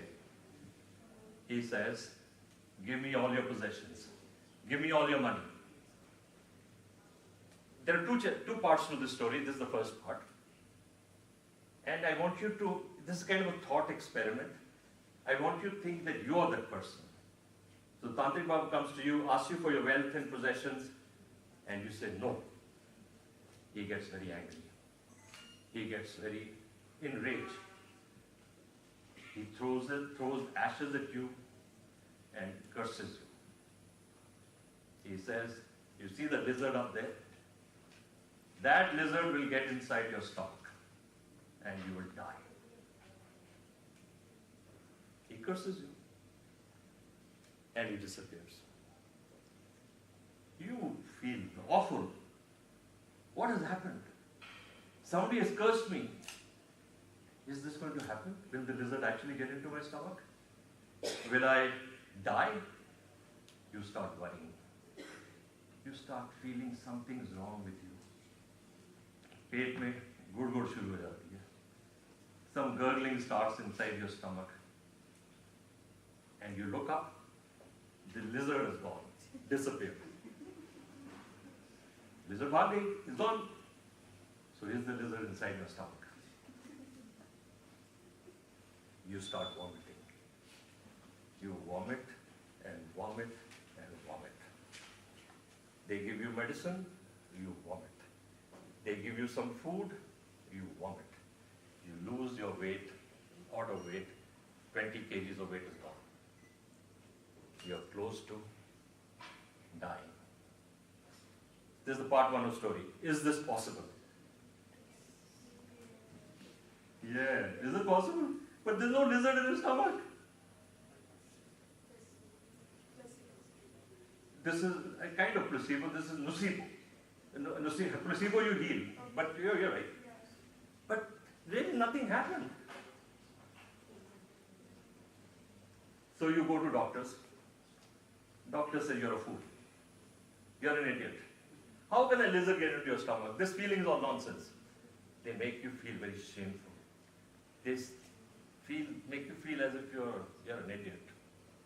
You're already feeling bad. A lizard inside your stomach, and the doctor's thinking you're crazy. You don't know what to do. You're continuing to vomit and getting worse and worse. Second part of the story. They take you to another doctor who's a holistic doctor. The holistic doctor understands the working of the mind. This doctor you go to and he listens to you. He hears you. He doesn't judge you. He doesn't make you feel shameful or a fool. You're feeling something inside your stomach. He empathizes with you. He creates an empathetic connection with you. For the first time in the last 3-4 weeks, you start feeling good. I'm not that bad a guy. I'm not crazy here. You feel fine. And the doctor says, I will heal you. You come tomorrow. I have understood what is happening to you. I will heal you. The patient feels hope, some hope. Next day, the patient comes to this doctor. The doctor has a bag. And the doctor says, here's a big injection. Say, I'm going to give you this injection. You will vomit again. I've been vomiting for the last 4 weeks. No, this will be a different kind of vomit. And he does a drama and he injects. And you start vomiting. Heavy vomiting, your eyes are closed and you're vomiting. The doctor from the bag takes out a lizard and puts it in the vomit. He takes out a lizard from the bag, a dead lizard, puts it in the vomit. You're cured. The lizard is out. Ab tak tum theek ho jayega. The patient, you believe the doctor and you heal. You become okay. That's the second part of the story. Do you believe it? Yes. Yes. Yes. So in this 2 parts of the story, there was no lizard in the stomach. There was no lizard vomited out of the stomach. In first part of the story, the monkey brain attacked the body. In the second part of the story, the monkey brain healed the body. Right? Isn't this an idiot brain? What kind of brain do we have? And it does that all the time. Some of you may be thinking that I'm creating a story. No, this is true. In Alabama, United States, there was a black man named Vance. He was voodoo cursed. And the science of voodoo, when mind attacks body, a near death from a voodoo curse. Drayton Doherty, a doctor who cured a dying man by pretending to undo a voodoo curse after modern medicine didn't work. At the height of retching means vomiting, he slid a lizard into the basin. The man believed he was cured and lived for 10 more years. Somebody has said, beliefs create reality. Whatever I believe becomes reality. If I believe that I will get healed, it becomes reality. If I believe I'm not going to get healed, that becomes reality. If I believe I can climb a mountain, it's reality. If I believe I can't do it, that's reality. There are numerous documented instances from many parts of the globe of people dying after being cursed. Don't you think you need to understand how this brain works? Right? I have a quiz for you. There were 2 reasons that you got healed, right? One was the empathetic connection, and the second was the lizard in the sink. Which, both are important, which is the dominating reason?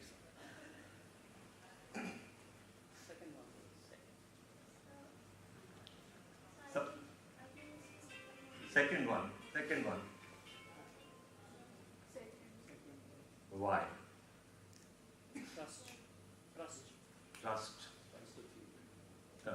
You see, if the empathetic connection was not there, when he sees the lizard, you know what the patient would have said? Lizard ka bachcha to mere andar abhi hai. The lizard baby is still inside my stomach. Or what if the lizard's eggs are still there? What if the poison from the lizard is still there? He would go on and on and on. Since he had the empathetic connection, he believed the doctor, he believed this thing.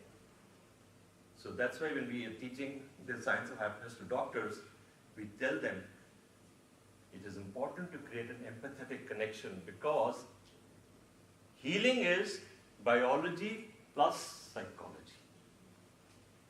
Psychology is very important. And you all said placebo. In first part of the story, it was nocebo. Nocebo means, I don't believe this doctor. You won't get that. In the second part of the story, I believe this doctor. It worked. So, let's do a little bit about brain awareness, some brain basics, and then we'll move on. In your brain, there are 3 brains. Many of you are aware of it.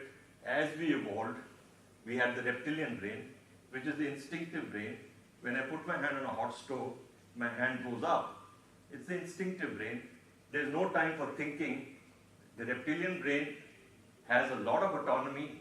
It does housekeeping jobs like appetite, respiration, circulation, appetite, sleep, all of things where you're not involved. It doesn't consult you. It does things on its own. It has a lot of autonomy, freedom. It controls everything. So when we became mammals, it became an emotional brain, the limbic system, the feeling brain. That is very important part of the brain. You have some control on the emotional brain, but not a lot. Then from 4s we came to 2s. We became humans. We got the human brain, which is the rational brain or thinking brain, and we got language. The other species don't have language, they don't have logic and rationality. We have that. Now my question is, which of these 3 brains is more powerful? Or rather, between the monkey brain, the human, emotional brain, and the rational brain, you answered it, but I'll still ask it again. Which has more power? Emotional brain. The emotional brain has astounding power. And the other thing is about autonomy. At the bottom of the brain, which is the reptilian brain has high autonomy. As it goes up to the prefrontal cortex, the human brain, the humans have more control. So, the monkey brain, the emotional brain, has a lot of power. So, do we take rational decisions or emotional decisions? Emotional decisions. We don't take rational decisions. Depending on age. Piyush, what do we do? I think it depends on the situation. You sometimes take a rational, but most of the time it's emotional. We take emotional decisions all the time. The rational brain just justifies it. It just is it plays second to the emotional brain. The emotional brain takes the decision subconsciously or consciously, and the rational brain does a Google search, finds evidence to support this emotional decision. And then you say, I have taken such a rational decision. I'll show you some examples as we go along, where we do take emotional decisions and where we don't do this rational decisions. How does this monkey brain run your life? It runs your life. You see, we saw it. It has an inner pharmacy. It presses one button and you get happy. It presses another button, you get fear and anxiety. If it presses that fear button, you get this fight, flight, freeze response. Or if you press the happy button, the happy chemicals come about. These are the happy chemicals, and you feel happy. These are not in your control. Stress and happiness is a chemical in the brain which the monkey brain holds the key to. How are we doing? Do you agree with this? Dr. Gautam, you agree with it? Absolutely. Wow. This is a very good class. They all agree with me. Normally, many people oppose this, but thank you, thank you. So I'm going to show you a video. The purpose of the video is to see for yourself. You'll get a little happier because people are laughing and smiling. Endorphins are released when you smile and laugh. So here, you'll find endorphins get released in your brain and you'll get happier. But I want you to watch, are you doing anything or the monkey brain is behind it?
What happened here?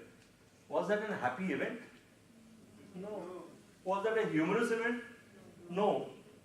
But the monkey brain releases that switch which releases the endorphins and we start feeling happy. The brain gets tricked here. Because people are laughing, the brain thinks it's a humorous event, it's a happy event. And it presses that endorphin button and you feel happy. But that's not true for everyone, right? Some are able to resist it as well. So isn't it about training your mind as well, or being in control of yourself to an extent that you can control the emotion?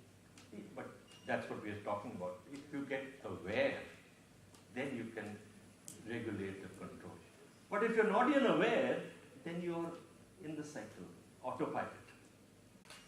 So there's some awareness. And of course, neuroscientists will say this is mirroring of neurons, which it is. You know, if I smile at Ananya, she will smile back at me. If she doesn't, she has to make an effort. That's mirroring of neurons. If I get angry at you, you'll probably get angry back at me. If I'm kind with you, mirroring takes place.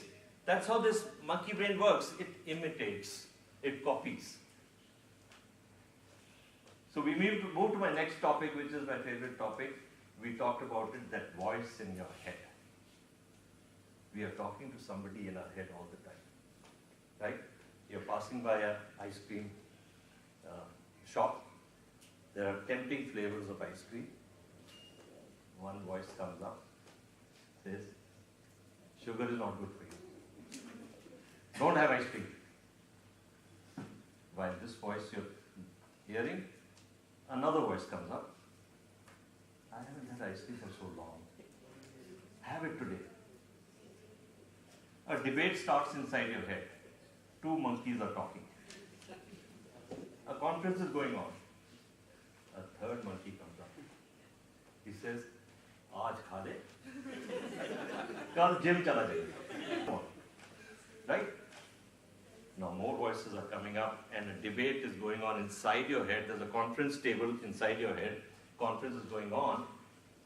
I have a quiz for you. Which of these, we'll stay with these three voices. Which of these three voices is you? Angry voice, don't have ice cream.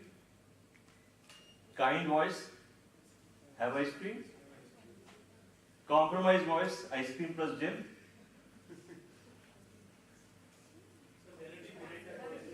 Say again.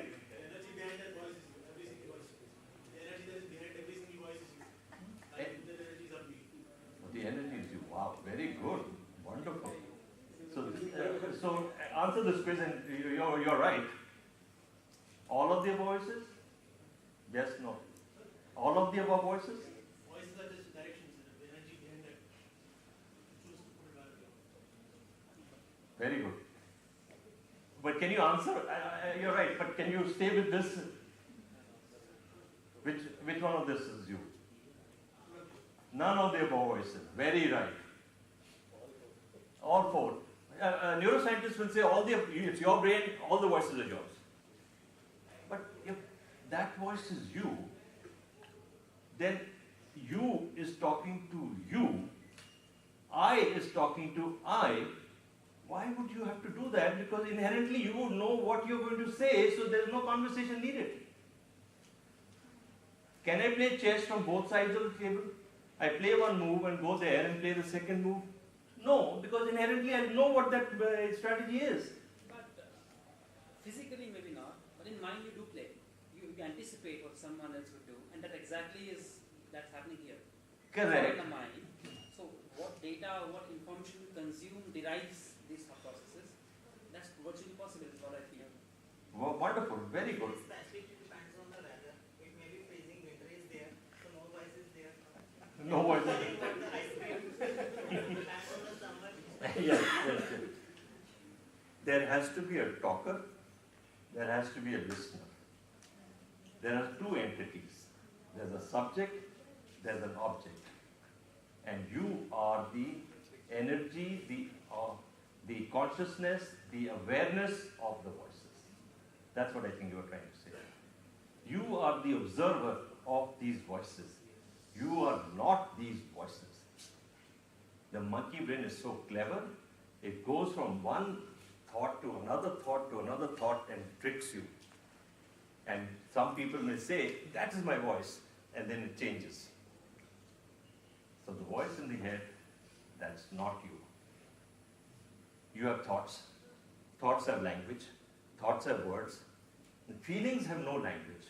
If I was to ask you to describe anger, you will describe it, but you can feel anger. You cannot describe anger in words, or sadness in words, or fear in words. You feel it. So these emotions don't have language.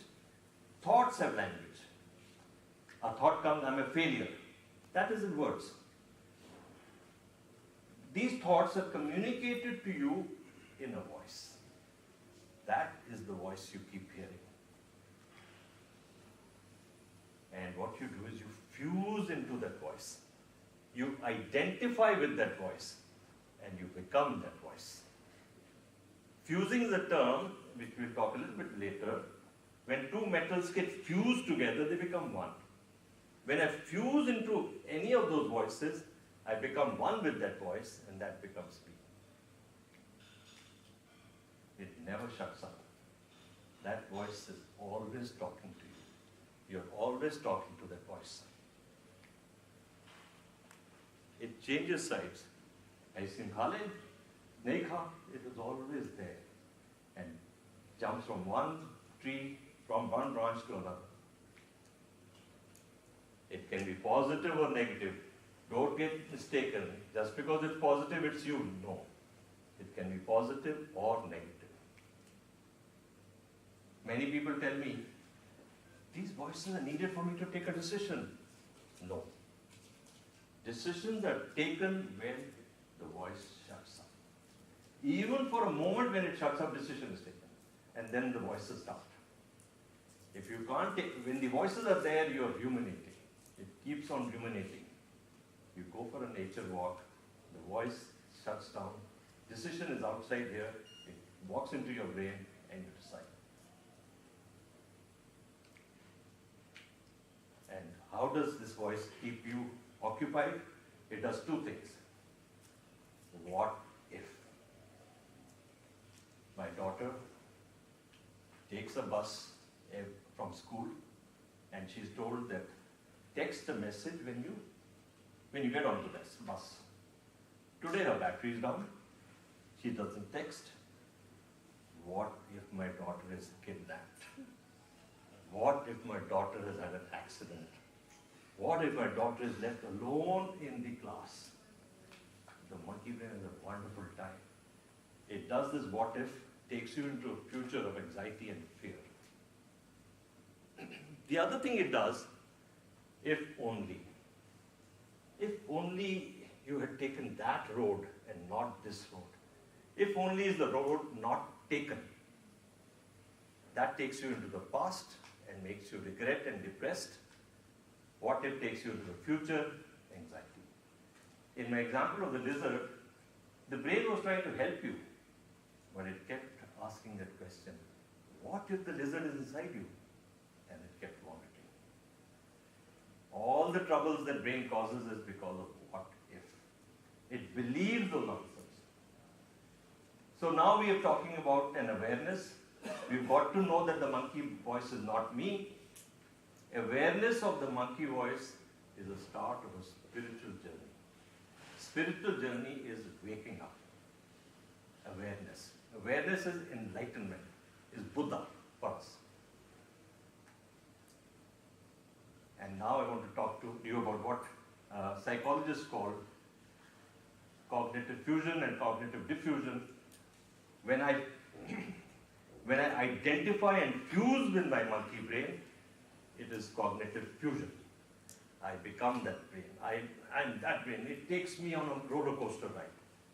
When I distance myself from the monkey brain, the monkey voice, which is cognitive diffusion, then I can manage it. The brain is separate from what I am. When I am able to figure out that the voice is distinctly separate from me, I can manage it. That is cognitive diffusion. Suffering can be reduced by diffusing. Because the monkey brain will bring about thoughts. Thoughts are negative thoughts, many negative thoughts. It gives you a thought, I'm a failure. You fuse into the thought, I'm a failure. You diffuse from the thought, you say, I am living with the thought that I am a failure. My monkey brain is giving me a thought that I'm a failure. You can manage that. I am sad. If I fuse with that feeling, you become sad. If you diffuse with that feeling and say, I'm living with sadness, and living with the feeling of sadness, my monkey brain is making me feel sad, you can manage that sadness. Any comments so far? Anvesh? No? You agree? So, Yes. so the monkey brain is telling you that you're sad. Yes. But when the monkey brain makes you feel sad by sending out chemicals. my question was actually, so if it is telling you, you're getting that inner voice is telling you you're sad, and I'm consciously making effort not to be sad. Is that what you're talking about? I'm talking about if you fuse into that feeling, then you become that feeling and emotion, then you're an autopilot. That emotion runs your life. If you diffuse from that feeling, which you distance it, psychological distance, then you can manage it better. You must feel the feeling. But one is, you are the feeling, the other is, I'm having the feeling, I'm living with the feeling. Then you separate yourself. Thank you. Okay. Anybody else? I had a question. Yes, Makia. So, like, throughout life, sometimes people have certain traumatic experiences. And more often than not, this kind of clarity, I mean, we do not operate, like you said, this awareness sort of then goes away. So, in the light of all of that, how, like, are we saying that agency is the sole, difference between an aware and non-aware? And then how do you think such strong experiences influence this whole living under the influence of a monkey brain? It is strong experience because you fuse into that experience. And when you fuse into the depressive thought, you become that. So I am trying to bring about a distance whereby you said, I'm getting a thought, I'm getting a feeling, I'm living with that feeling. That makes it a little easier and you can manage it. Otherwise, the brain is running you. Brain is in control of you. We are trying to take control from the brain to yourself. After all of these feelings are a chemical in the brain, released by the monkey brain. So is it like we have to master the brain and we should not be a slave of Wonderful, but mastering the brain is hard. We should be able to manage the brain. We should be aware of what the brain is doing. Awareness, if we get that, will help you control. Mastering is very hard. It's a too strong a term. But we should not be controlled by our emotions. That's what we're talking about, yes. Thank you. Yes, sir. Gautam. Sir, I was traveling yesterday in a train, and it was a long journey, so my relative decided to give me a tiffin in a train on a station. So, uneducated guy, he did not understand where the coach is. He was standing with a tiffin. So I was standing on a coach door, and all of a sudden, a gentleman came in and said, just get aside from the door. I need to see your sample. I said, I need to take a tiffin. You do not know this city, I'll show you away. So, you cannot do, if you have not done in 2 minutes, you cannot take the difference. I said, see, mind your tongue, talk politely. It's very important for me to, hand over and take the stuff at the same time. So, all the killing thoughts were going into my mind. Lately, he only took the difference. Give it to you. And gave to me. But for few 30 seconds, I felt like, I should pull him off the train. I should throw him off the train. But then another monkey said, no, that poor fellow only took the tiffin. So this is something what we are talking about, that distancing what our thoughts are and what we are trying to do. Very good. Feeling happens before thinking. You see, the brain is enclosed in a dark chamber. It has no exposure to the outside world. It gets exposed to the outside world through the 5 senses. You don't see in your eyes, you see it in your brain. You don't hear in your ears, you hear in your brain and all the other senses. So this data from the senses goes through the limbic system first, the emotional brain first. So the feeling comes up first, and then it reaches the prefrontal cortex, the rational brain. So before the rational brain can get control of it, the feelings have gone high. Which is why mothers and grandmothers always said, count till 10. When the feelings of anger, etc., count till 10, because that is the time needed for the data to reach the rational brain and it can manage the emotional brain. So probably something like that you did. Thank you. Yes? Earlier you were talking about what if. So isn't it the same thing as a crisis of conscience? Is the crisis of? Conscience. I mean, if you are giving 2 options to complete a job and you select one option and that option goes wrong, and you are wondering that if I selected the second option, it could have worked very well. Yeah, this is what, if not, which is what we call FOMO, fear of not taking, missing out, right? But there is a JOMO, which is joy of missing out. You never will know whether that option was effective. It is never possible. But sir, your conscience starts to blame you that you should have selected it. That's the monkey brain. If only you had taken that option. That's why it keeps you in regret and depression. Thank you. Moving forward on the brain awareness, our monkey brain, is it negative bias and filled with fear? Is it do you have a positive bias brain or a negative bias brain? Negative bias. Wow, this class is so good. Why? Because we don't want to repeat our mistakes, so we always train to see the most extreme negative end first. We are attracted to negative news. When we see any news, like if there is bombing, derailment of train, we are in the fear of that when traveling through train, or if we are going to an airport, there can be a negative happening. Very good, very good. There's 5 events in your, sorry, Piyush. So you expect that good is going to happen. Like anything good happening is your expectations, and anything negative is like a jerk to that expectations. So probably you'll remember negative more than positive. Absolutely, absolutely. There are 5 events in your day today. So I think it's how you train your mind. If you are more inclined towards thinking positively and hearing some good news, then you will probably not think about the negative aspects of anything. How you train your mind. Very good. But by default, the brain has a negative bias. There are 5 events in your day-to-day. 3 are extremely positive. You get a raise, you get an award, and you buy the dream house. 3 very positive events. 1 is a neutral event, 1 is an insult and a humiliation. Which one will the brain catch on to? Insult and humiliation. The 3 positive events it will ignore.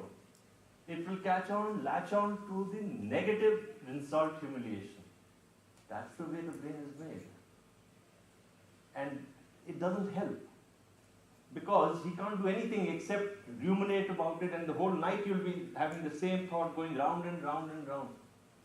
That's a design flaw of the brain.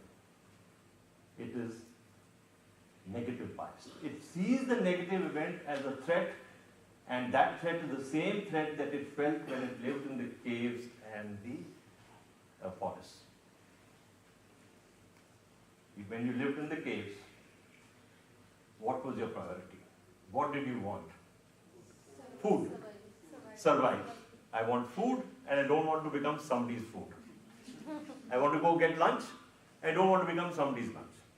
Caveman A comes out. He's chased by a bear. The caveman A's brain sends out the fight, flight, freeze response. Anxiety, fear, negativity comes into him. He runs to safety. Caveman B comes out. The brain sends him a love response, positive response, and he wants to hug the bear. Who is your ancestor? A or B? A.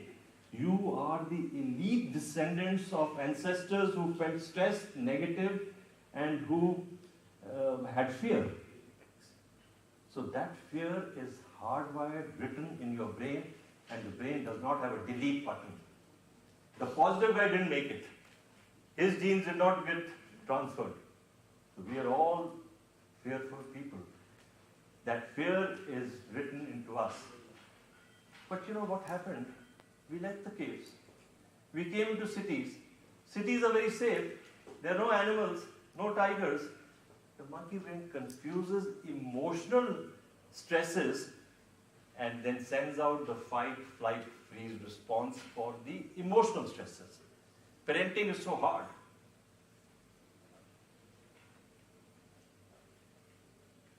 Parenting, working at office, spouses fighting, heartbreak. Heartbreak is more painful than a bone break. It is at the same point in the brain. And the same Panadols and those painkillers help for heartbreak also.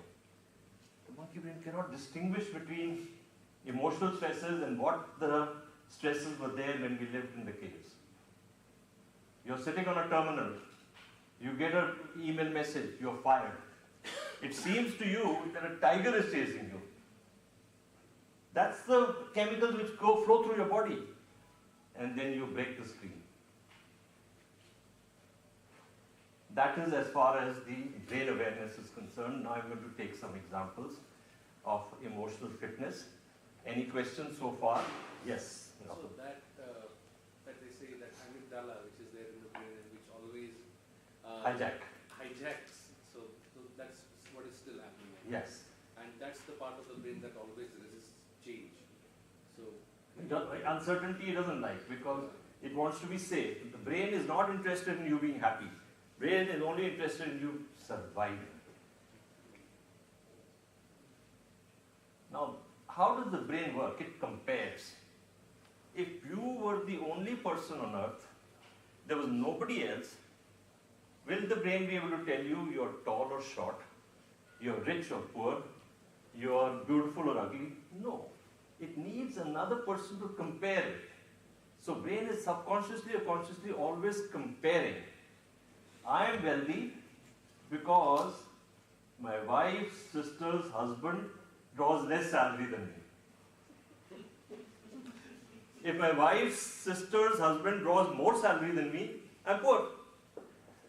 It compares. And then there's a battle between the emotional and the rational brain. I'm going to show you a video. Where did we get this comparing? We got it from monkeys. Monkeys are always comparing. So there's a video here about two monkeys. Monkeys like cucumbers. They love grapes. For the same task, monkey A is given cucumbers, monkey B is given grapes. I know, Vartika, you've seen this many times. One more time. Is the one who gets grapes. The one who gets cucumber, note that the first piece of cucumber is perfectly fine. The first piece she eats. Then she sees the other one getting grape and you will see what happens. So she gives a rock to us, that's the task. And we give her a piece of cucumber and she eats it. The other one needs to give a rock to us. And that's what she does. And she gets a grape. And she eats it. The other one sees that. She gives a rock to us now, gets again cucumber.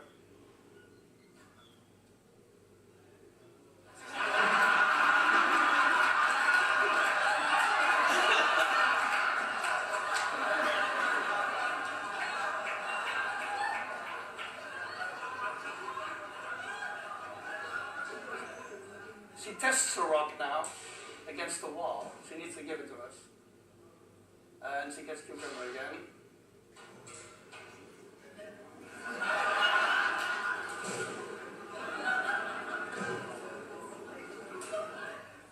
So this is basically... This story was reported as monkeys reject unequal pay for the same job. So Why it is not the other way around? that's because of, that's your brain. Because grapes are higher status than cucumber. Monkey knows, monkey is smart. In the supermarket, grapes are more expensive.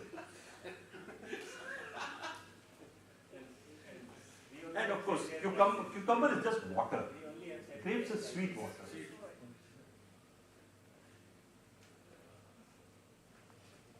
There are two worlds you can live in. In world one, you get 100,000 salary. Everybody gets 100,000. In world two, you get 50,000 more.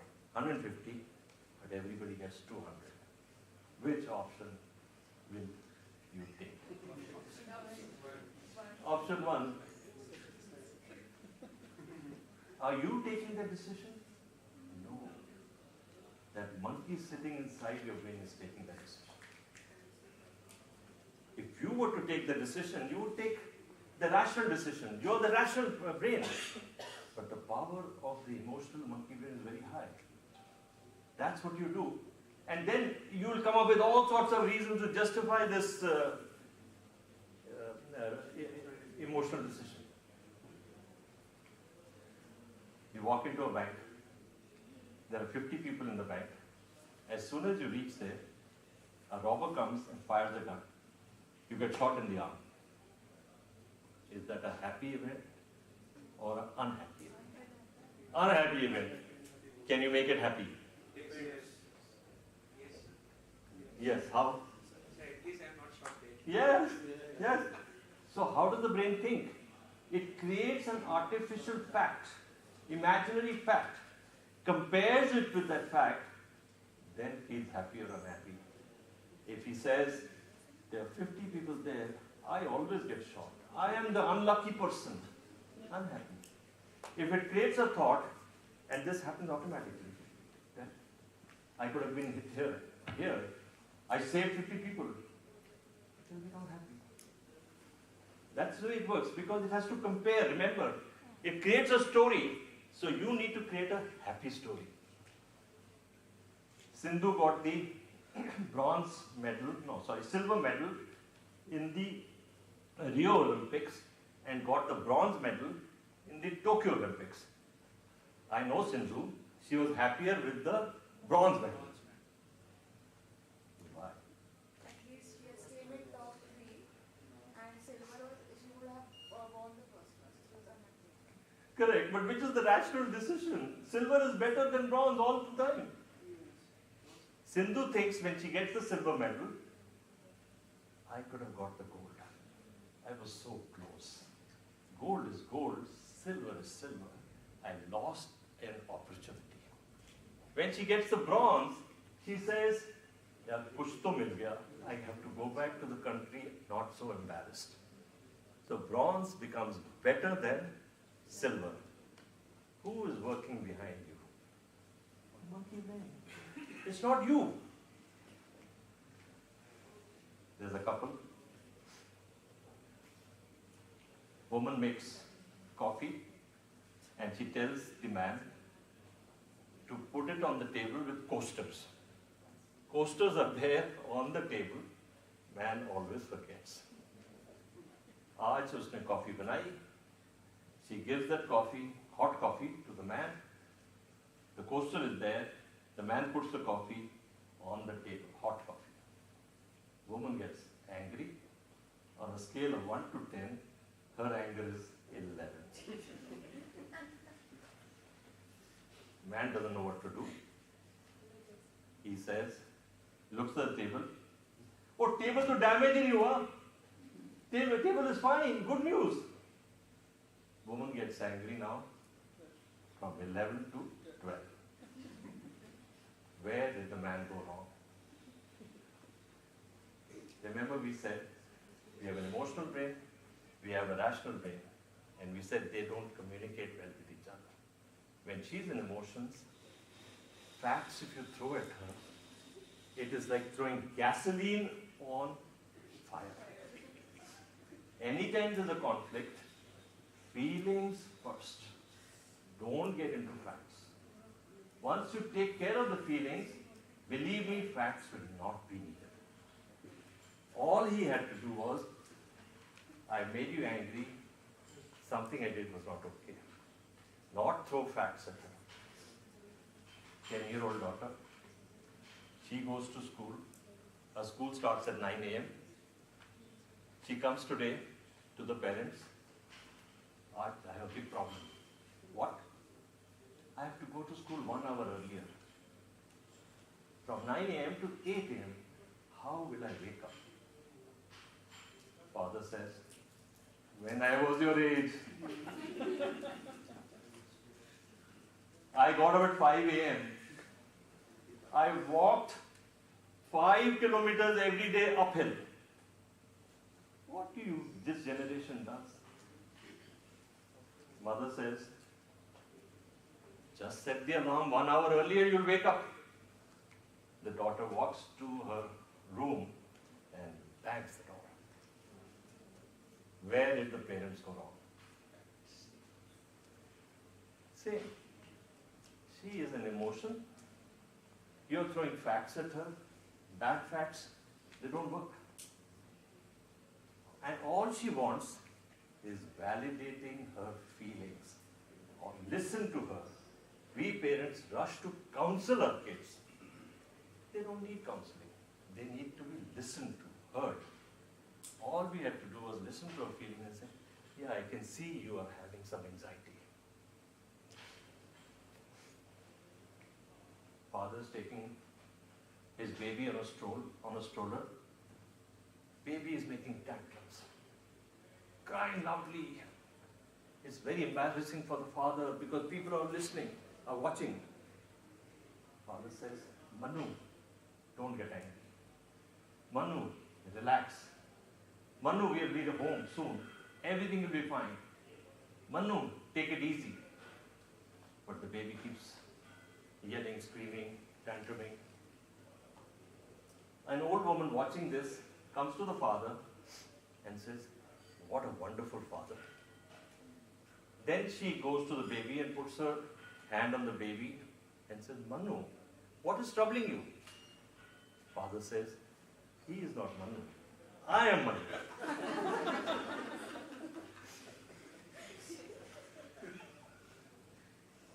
My feelings first. When we talk about emotional fitness, I must take care of my feelings first. If in a dispute with my teenage daughter, the only thing that I can control is my feelings, not hers. If you take care of your own feelings first, like the mask which falls down, you put it on yourself first. not on the kid. That's the only thing you can do. Why do people smoke?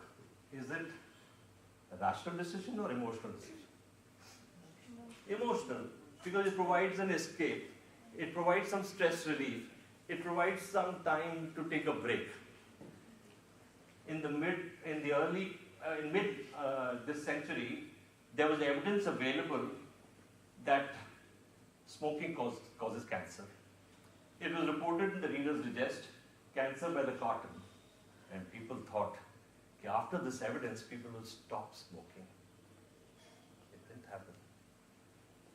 Then the Surgeon General said, put warnings on the cigarette pack. People didn't stop smoking. Why? Emotional reasons? Facts. They don't work. You try and throw facts of cancer, etc. to a family member who's smoking. It doesn't work. Because he's emotionally tied to it, and facts and emotions don't work together. Why did women start smoking? Women started smoking because in the US they said there's a large market of women which is untapped. And how do we emotionally connect women to smoking? Of course, there's no rational reason to smoke. I mean, smoking is smoking. It doesn't, smoke going in and out is done, there's no rational reason. So what they did was, they made a campaign saying that this is freedom for women. Gender equality. His cigarette and mine. Women were wanting to come out of their homes and become a part of the commercial businesses. And they said smoking makes you equal to man. Women fell into the trap and started smoking. They did get gender equality. They also got cancer equality.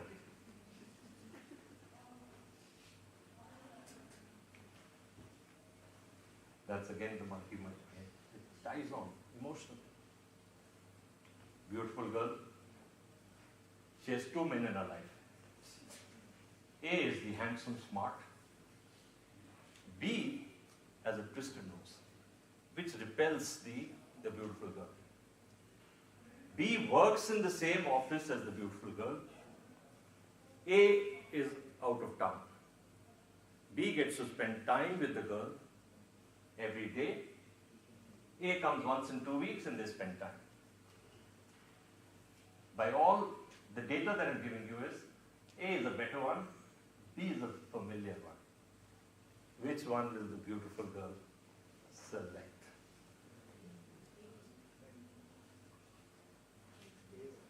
A, better one. Anybody? Familiar one. Because the brain wants safety. B is a safer decision. Familiar is safer.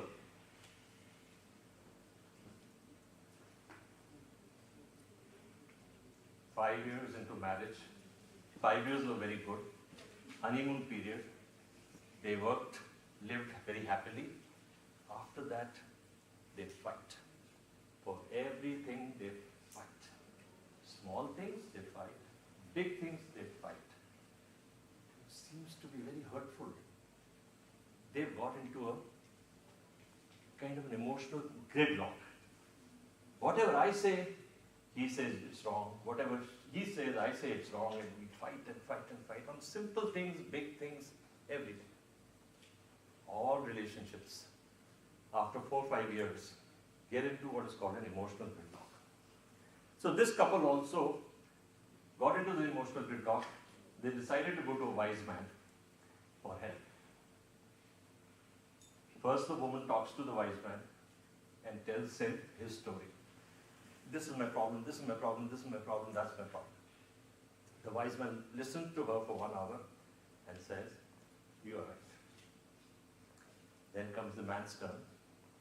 The man then spends 1 hour with him and tells him all the problems in the marriage, talk, all of it. The man listens intently and says, you are right. The wife of the wise man listening says, how can both be right? In both the man and woman, how can they both be right? The wise man says, you are also right. What happens in an emotional gridlock? It's the rights confront each other. Both the partners are right.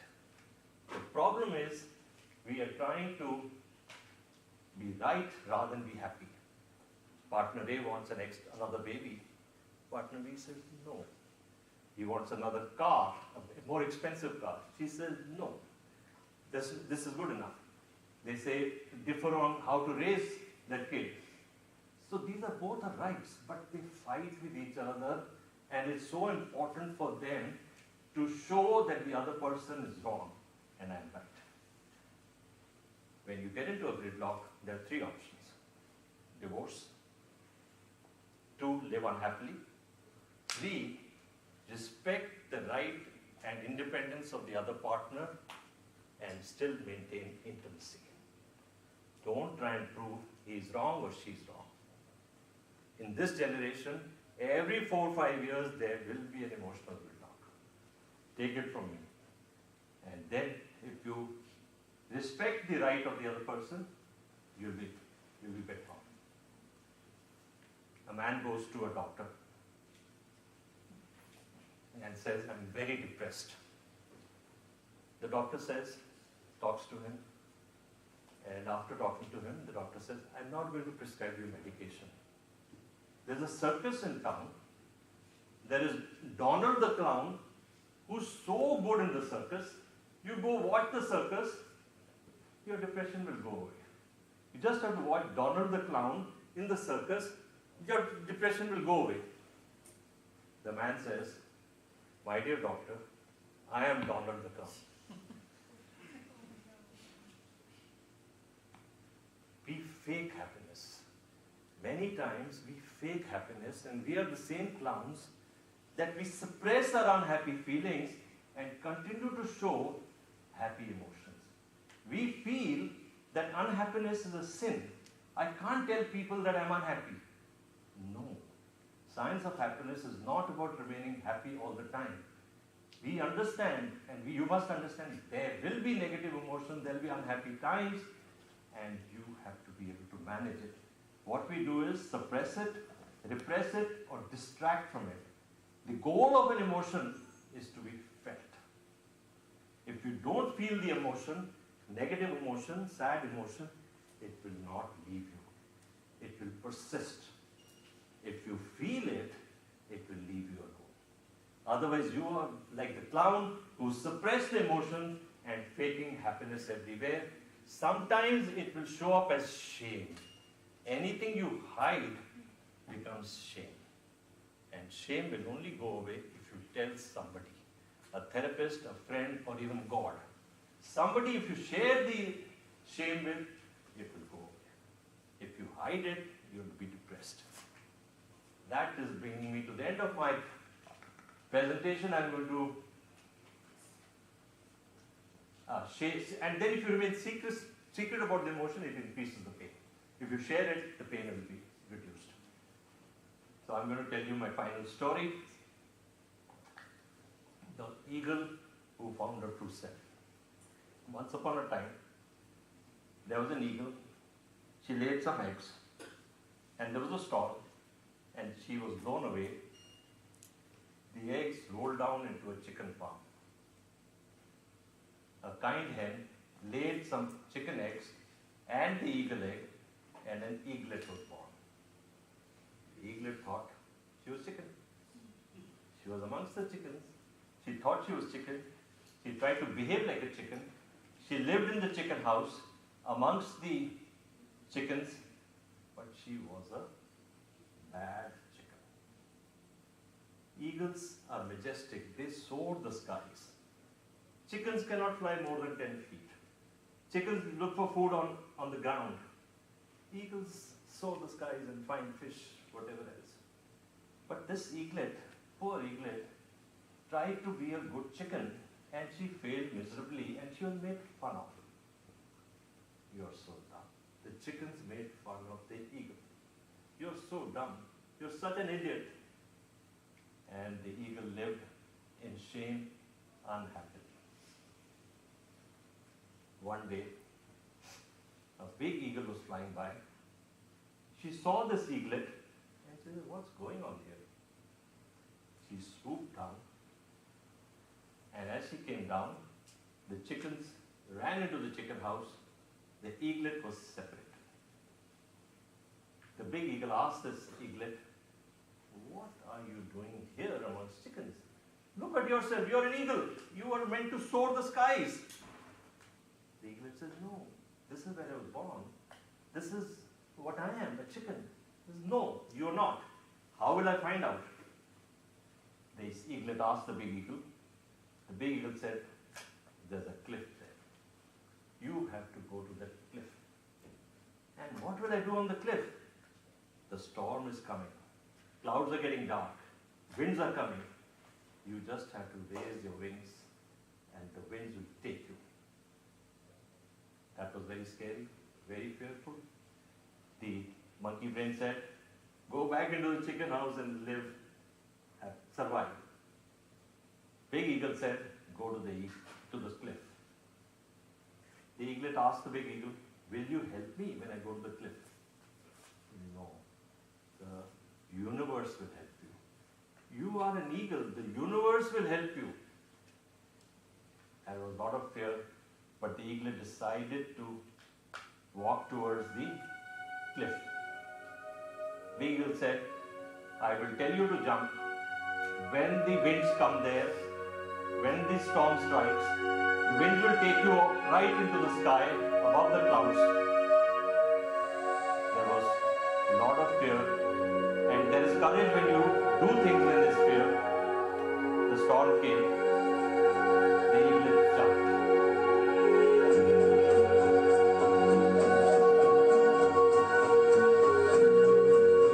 He realized he was no longer a chicken. All of you are born eagles. Don't let the monkey brain hold you back.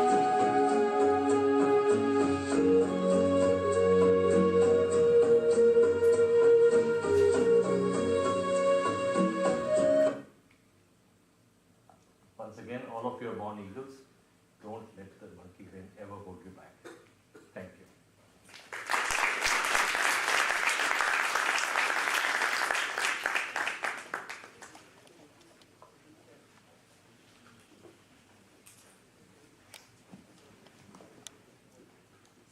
Thank you, Dr. Ekhi. That was really insightful and interesting session. I would request everyone to please come in the front for the photo shoot for day 1 of the conference.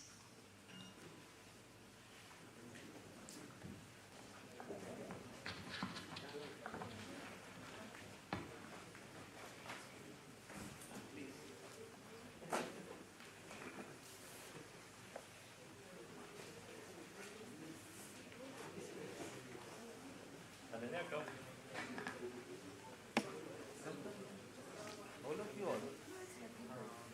कुछ लोग ऊपर चढ़िए on the stage as well. Abbas, come. Guys, all of you all. Come. Guys, Abbas, everyone.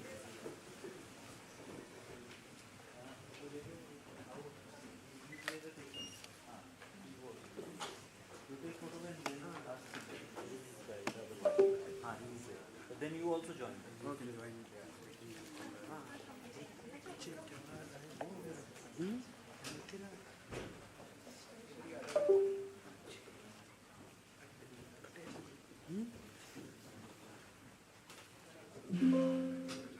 Finish?